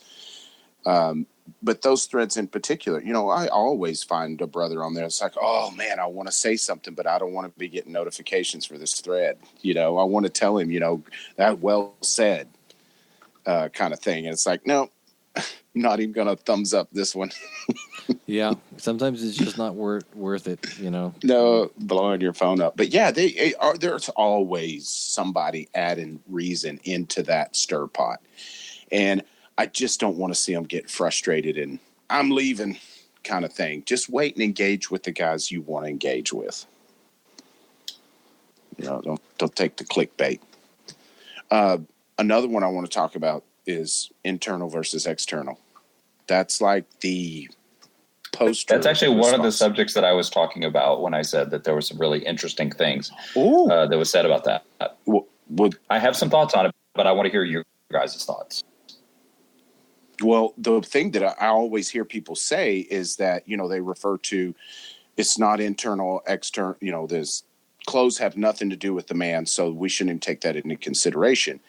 And then others will say, no, that's not what that meant. That's just, how he's recommended to become a Mason, what he does for a living, that kind of stuff. Or his character, I'm sorry, not what he does for a living, the internal of him, which I also think is wrong. I mean, their statement's true, but that's not the only time we're taught, because they're referring to the EA catechism, the Q&A. There's another part in the master's degree where we go over that again, and it doesn't reply to anything about, being made a Mason. It has specifically to do with observing another brother. That's exactly the point that I feel like is being missed in this greater conversation, is that whenever somebody's making the whole it's not the internal, it's the external debate, I think that the thing that struck me is that whenever we're talking about that, the internal versus the external, we're really talking about how we relate to other Masons, whether they be, new initiates or whether they're master Masons, that we don't regard someone else based on that, whether it be the moment that they were recommended or the fact that, Joe Mason over here is a plumber and Joe Schmo Mason over here is, has an MD. This person, I'm going to treat them the same regardless of the internal versus the external. When it comes to the dress code, though, and minimum standards, the reason that I don't think that applies is because that's not about how we relate to one another. That's about how we relate to the craft. And if you're going to come to the quarries with, sloppily dressed, then you're probably going to do sloppy work. Mm-hmm. And if you come to the quarries dressed appropriately for the craft work, then you're probably going to be taking your job seriously in the quarries, and you're probably going to do better work. And let's be honest, we keep using these euphemisms. What we're really talking about is if you take it seriously about being a better person, then you're probably going to become a better person faster and more completely with more payoff that whole, getting out of Masonry what you put into it. To tie that back in. And I agree with you in that it has to do with how we relate to the craft. However, I disagree that it's less to do with how we relate to each other, because a dress code helps even things out visually, and it helps make everybody more on the level.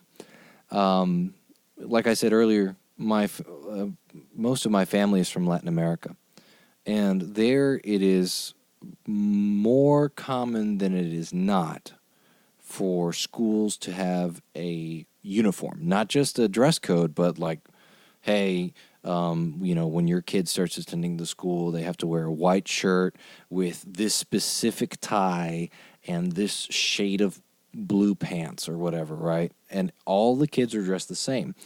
And in Latin America, and as well as many other countries, but from my personal experience, the reason why that's there is that you cannot tell the distinction between the rich kids and the poor kids just by looking at what they're wearing.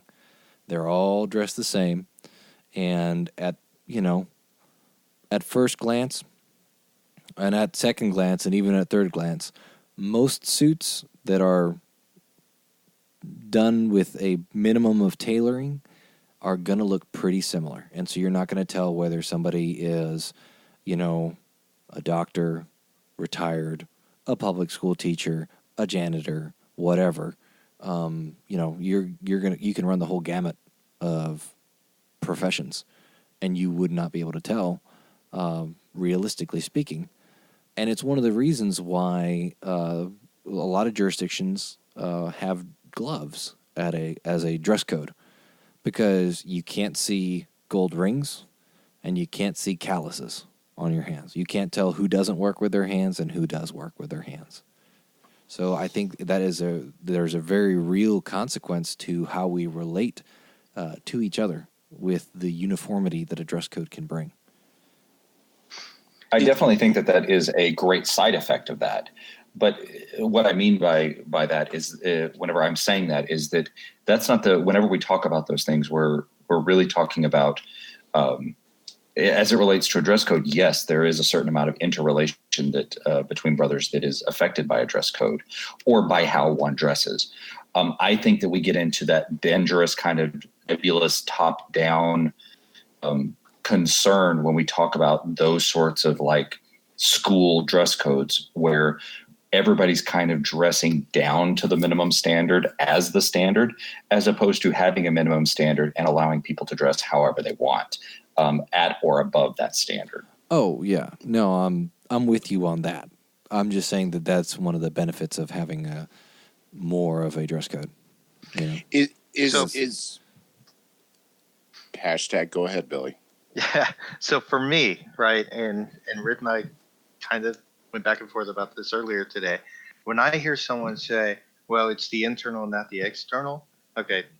What I'm really hearing them say is, I don't give a damn, and I'm going to do what I feel like, and I don't care what anybody thinks of it. I think it's kind of a lazy comeback, right? Well, so that's what I hear, especially on Texas Freemasons when I see that done. And also, it's a fundamental misunderstanding of the ritual.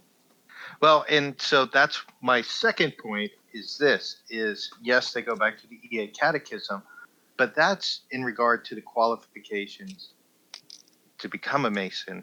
Now that you are a Mason, you're expected to act a little bit better. You're expected to become a better person. You're expected to have a little bit more of an understanding, to have a little bit more empathy, sympathy for others. You're expected to exist a little bit on a higher plane than you previously did before you became a Mason. So it says, yes, we recognize the qualities in you. We're there from the beginning. That recommended you become one of us. But now that you're here, we expect you to become better, because that is really what Freemasonry is about.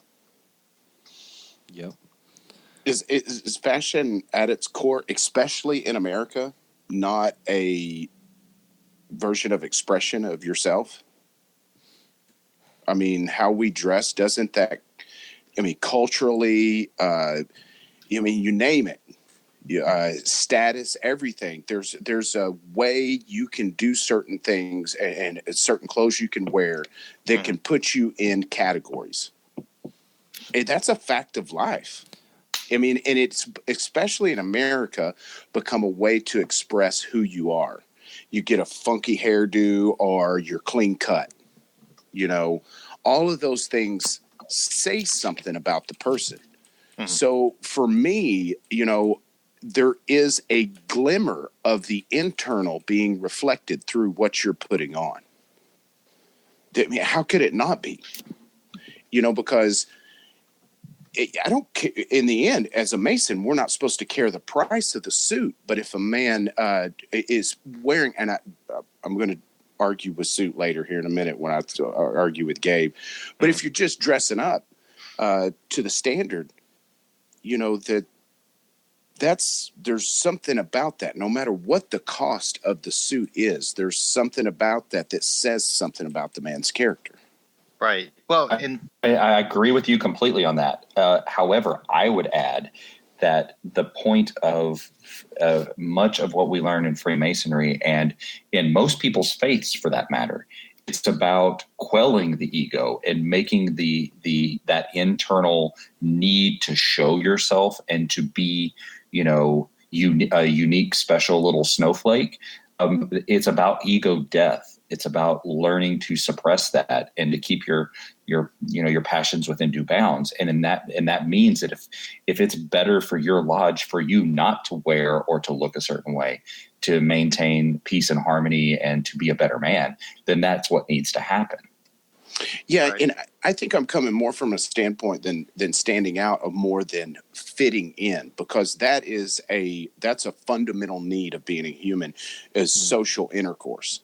So if you are just a diehard punk rocker and you want to hang out with other punk rockers, you assimilate, and you fit in with their crowd. Typically, there's always outliers.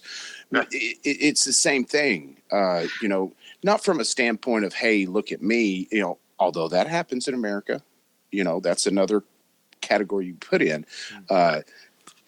It's more from, hey, this is what the culture is here and the standard is here. I want to assimilate.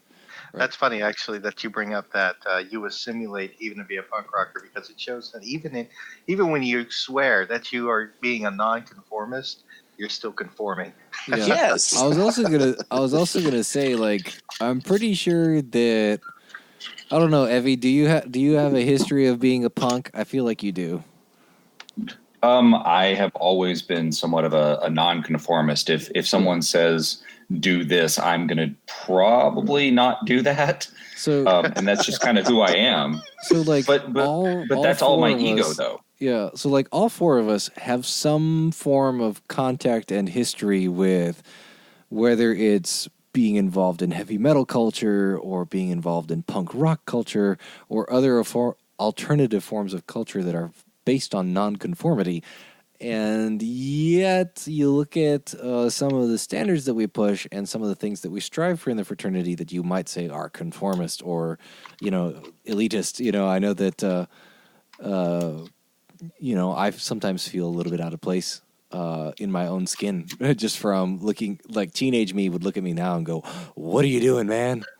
Well, and part of it, though, is what we're trying to do, though, is, if we are taking on the persona of ancient craftsmen who are working in the quarries, well, everyone's building squares, right? I mean, you're not going to have very much use for a workman who insists on making trapezoids.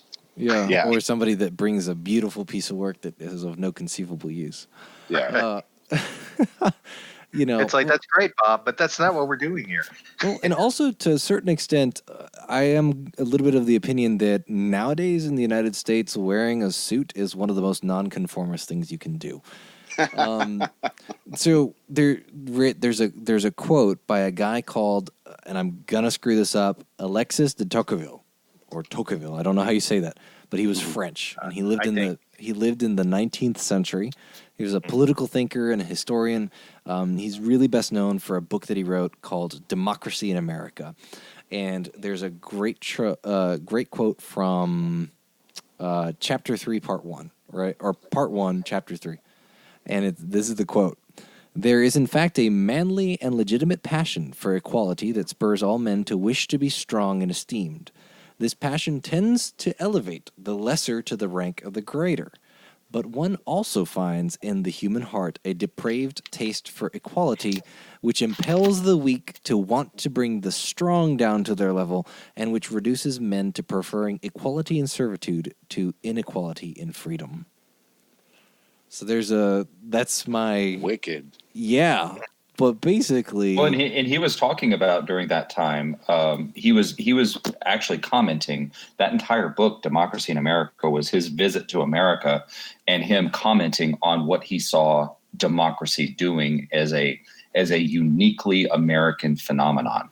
And so when he's writing about that, it's really fascinating because he's looking at America during that time from the lens of a foreigner, saying that these people are really like they're looking for that equality of outcome, not equality of opportunity. yes, Yeah. And so that's one of the things that I don't know that it's exactly the same when we're talking about dress codes and stuff and higher standards in lodge in general. Yeah. But we're talking about the misconception and twisted way that we view equality versus equity, right? And our right thereof, right? Yeah. And I think that really highlights the importance of it being lodge specific. The smaller you can get it, the better. Which Right. about as small as it's going to get is to the lodge, which that leads me into the point I wanted to make about, because suits always come up, that we need to be wearing a suit. We need to be doing this, Or we and don't need to be wearing a suit or whatever, right? One way or the other. Yeah. And to me, that is totally projecting my Masonic experience onto another Mason. I get it. Masonry started with tucks and tails, and it was an extremely formal, extravagant event. But Masonry spread across the globe now, every nook and cranny.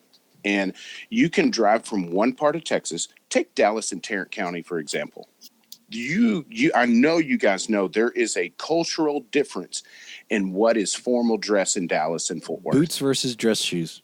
It's like, such a stark contrast, and we're next door neighbors. Yes. It was actually really funny because we had the boys from Hillcrest came and visited us, and we had a great time. But it was really funny because out of all the visitors that they brought, only one was wearing boots as dress foot covering. And I think he specifically mentioned he wore them because he knew he was coming to Fort Worth. Yes, exactly. It's kind of funny though, I love it.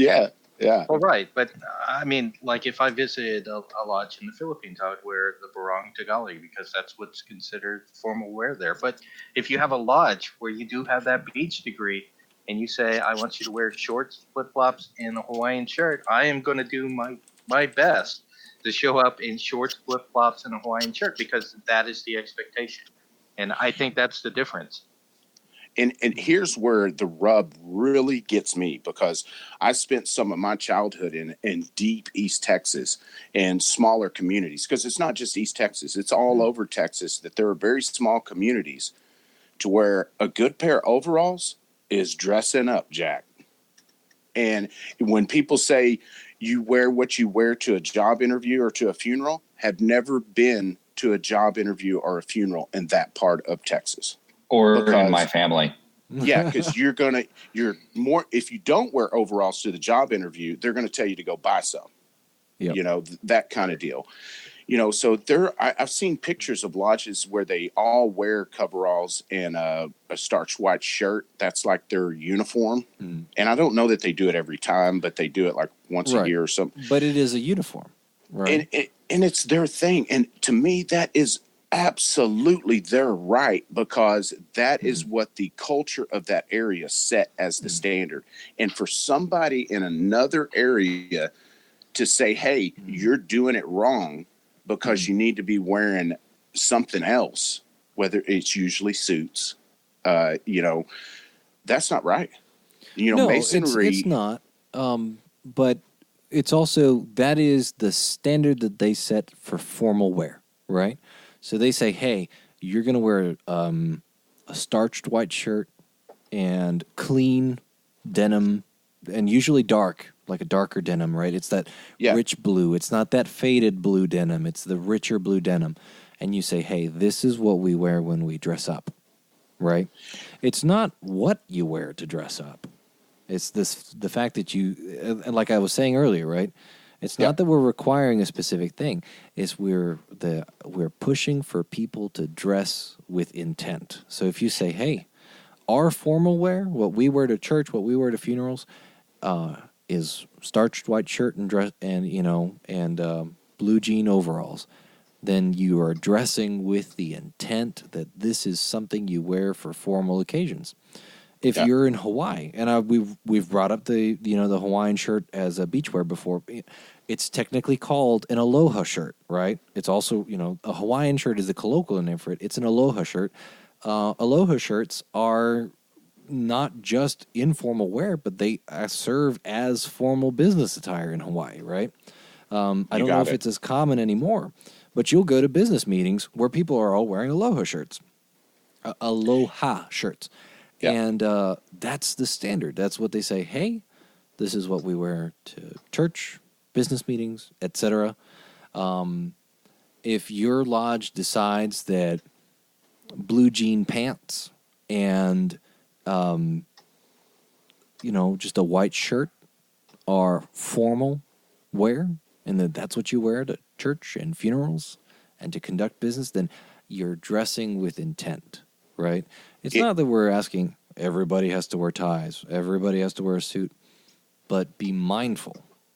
And that's where, we all comes in, that we all agree there needs to be a dress code. Right. But that's set by the lodge. And, there may be a lodge that has a whole bunch of active guys that come right off the farm, and it's the standard for them to just get there and show up. And their boots are muddy, and they may have to even kick them off, whatever. That's the regular norm.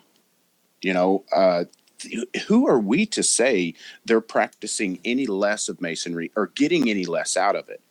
I'm going to get a whole lot more personally wearing a suit, dressing nice for stated, and then wearing our uniform that we have for our degrees. I love it. There's no way you could talk me out of it. So I agree with having different standards. I don't know that I agree with the concept of, hey, people coming directly from the workplace, and their clothes are still dirty, boots are still dirty, whatever, they may have to kick them off, because that to me does speak of a lack of preparedness in terms of changing your mindset and attire. It's the whole reason why we have aprons, for example, right? It's why Knights Templar have the uniform. It's why ceremonial magicians have the robes, right? And it's why Masons have aprons, because we are changing our dress to match the activities that we are engaging with. So by all means, come in dress shirt and jeans, or a polo and jeans, if that's what you're setting. But to come in directly from a spot and to still be dirty, that to me does speak of a certain level of disrespect for the craft, right? And I doubt you would go to a church like that. Yeah, would you go to church like that? And if you go to church like that, then whatever. I'm not going to argue with you on that. But you can always keep a change of clothes at the lodge. You can always change in the bathroom. Obviously, you may not get to shower at the lodge. That's, your lodge, but probably most lodges do not have showers, and that's totally fine. But you still have a sink that you can wash your face in. You can wash your hands, and you can certainly keep a shirt and a jacket in a closet in the lodge. No, and I don't want to get hung up on my extreme example, because my whole point was that it's the culture that sets that. If that's the way the town is, and that's what they do on the norm, that everybody comes in off the farm and comes to church just like that, and I get it. That, if it even happens, is extremely rare. But if that's the cultural norm, then who are we to say that that's wrong? That's the consequence. For me, that's the consequence of Masonry spreading into the hearts and minds of people all across the globe. Because the culture sets different standards. I mean, we adhere, if you go to certain countries, there's going to be a different holy book on the altar.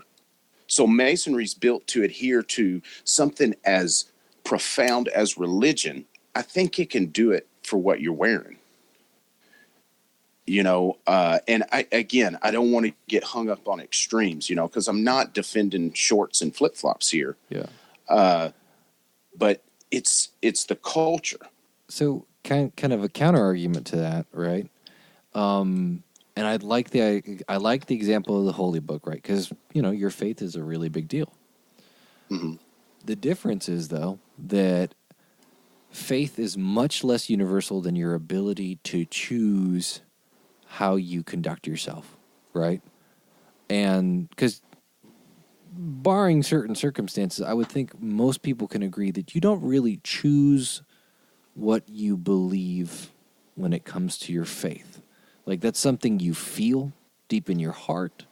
It's something that you can't really change, right? And sometimes people do have drastic changes, but that's like when you change from one religion to another, that's like a really big deal. It's often completely life-changing, right? Mm-hmm. But you don't really change what you believe from a religious perspective and the way you commune with God. But you can change the way that you behave and the way that you dress. So it's your dress is more universal, or has the capability of being more universal than your faith. And I agree, faith is a thing of the heart. But I would strongly say that your choice of religion is profoundly affected by the culture you're raised in. Sure, sure. It being in Texas, it was hard not to gravitate towards a Baptist church. It wasn't like I had the choice of a mosque anywhere close. You know what I'm saying? I just like how you phrase it. It wasn't like I had a mosque I could go to. I like it. Because as a kid, I was curious even then. I might very well checked it out, but it to me, it really cuts to the whole point of it, of being a cultural aspect. And while the majority of Masons choose to wear something formal, there are going to be niches in every jurisdiction that are going to have different cultural norms and what proper dress is. And I think that's what the problem with a top-down approach is. Because whenever the Grand Master of Georgia says that, he's taking away a certain amount of cultural autonomy from some of the rural jurisdictions that maybe have an overall and white shirt mentality. And there's nothing wrong with that. I don't think that I'm in any position to tell another brother how they should, what their cultural identity for their lodge should be. But at the same time, I think that there needs to be a defined minimum standard for a lodge. And I agree that it should be determined at the lodge. Yeah, and to be fair, the Grand Master of Georgia, I think his was very basic, like no open-toed shoes, no shorts, that kind of stuff. That's one of the things that he actually brings up is that, he actually specifically states, nothing herein shall be construed as prohibiting a brother from wearing jeans or overalls with a collared shirt or any required medical device. Nothing herein shall be construed as requiring a brother to wear a suit, sport coat, tie, or tuxedo unless the worshipful master so directs. So, our example of, dress shirts and overalls is perfectly within reason in this case, right? It's totally permitted. He's banning T-shirts, tank tops, things like that, right? Because I think we can all agree that that is not dressing with intention. Yeah, and I think to Evve's point, though, no matter what, it's still a top-down protocol, which to me does so many things to weaken the authority of the lodge, to take so much away from the opportunities to teach and mentor. Instead of educating, we're legislating. And I think we're spinning our wheels when we do that. And I will agree, there does come a point to where that's necessary, obviously. Like I said earlier, to me, this is a end result of a chain of failure. Right? Yeah, and that's the way I'm taking it, that this was a due process kind of thing, and it was like, hey, we got to do something. So the Grand Master did it, and I commend him for that. That's if that's what had to happen, that's what had to happen. Yeah. But we need to get ahead of the curve and buck up. And if you see somebody wearing something to your lodge that is not up to your cultural standard, whisper some good counsel in his ear. And for what it's worth, while I acknowledge that there are regional variations in what is considered a norm for anything, really, right? Like whether it's religion, manners, dress, behavior, you're always going to have regional variations for what is considered the norm. Not all regional variations of the norm should be considered or accepted as acceptable. So, we have some so we have, you go to some countries, right? And you say, hey, this is the norm for how we interact with people of other genders, or, hey, this is the norm for how we run our justice system, or, hey, this is the norm for what we require people to wear. And we can say, hey, we don't agree with that. We can say, that's wrong, but that's also their cultural norm. And I would say even within kind of the micro level from, region to region within the same country or within the same state, you can say, hey, if your cultural norm is this, I don't have to accept that as even being close to acceptable, right? Yeah, because you're going to be able to point to some way it's incompatible with Freemasonry.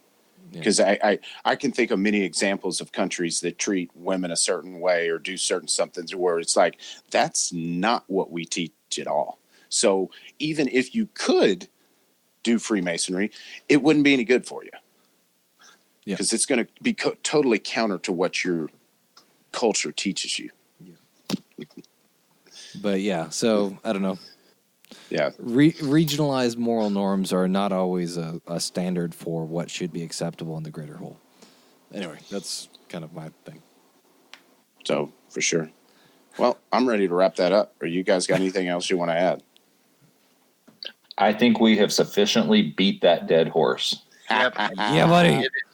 That horse is now subterranean. Yeah. Please send all your hate mail to us. We greatly appreciate it. Oh, yeah. We'd absolutely love to hear your take. So the quote of the week, I found the motto for the United Grand Lodge of England. Let's see if I can murder this. Evve. Not even close. Say how would you pronounce that? Yeah, What? It's supposed to be a U, so that's just, Audi Vide Tachi. There you go. Oh, man, Rhit, I love that. I'm going to butcher this. And proceeds to butcher it. No, and I totally copied and pasted that. That's totally looks like a V. I mean, It is. it is a V, but the Romans didn't have a U. Oh, look at me showing my ineptness. Sweet. So translated, it says, hear, see, be silent. And I love that because I thought that kind of tied in with the fact that if you want to set any kind of standard in your lodge, it starts with you. So, see it, be it, and keep your mouth shut and just do it. Said the podcast host. Wait, what? Now, there's a difference between preaching and whispering good counsel because if somebody needs that, don't keep your mouth shut. Absolutely whisper good counsel. So I always thought that it was closely related to, in Hermeticism, you come across the phrase to know, to will, to dare, and to keep silent, and it seems very closely related to this. Yes. So say it again for me, Billy. Evve? No. Oh, yeah. The Evve one. Yeah. I think it's Audi Tachi. Gotcha. That sounds much better than my pronunciation. And I'm just guessing. I'm not a Latin scholar, so I'm sure, if anyone out there has a better pronunciation, enlighten us, please. So note to self, next time have Google say it to me. Now saying Audi, Vite, Tache. All right. You want to throw out some contact info, Gabe? Sure. If you want to learn more about us, please visit us at www.fortworth148.org. We are at Fort Worth Lodge 148 on Facebook. Our email is fortworthlodge148@gmail.com. And if you are interested in our next year's educational event, Texas Masonicon 2020 is on July 25th. Tickets are not yet available, but you'll know when they're available because we'll be blasting it out there. Yes, Right. we will. And we're busy contacting people to. Yes. We're getting the speakers lined up right now. Absolutely. And put on your calendar the night before so you don't miss the festive board. Yes. Should be awesome. Which, I just realized I skipped closing thoughts. Do we want, you guys have any closing thoughts, or do you think we summed it up good? It's almost midnight. I'm good. Yeah. Alrighty, boys. Let's sign this thing off then. This is Rhit Moore signing off. This is Billy Hamilton signing off. This is Gabriel Jagush signing off. This is Evve Kuykendall signing off.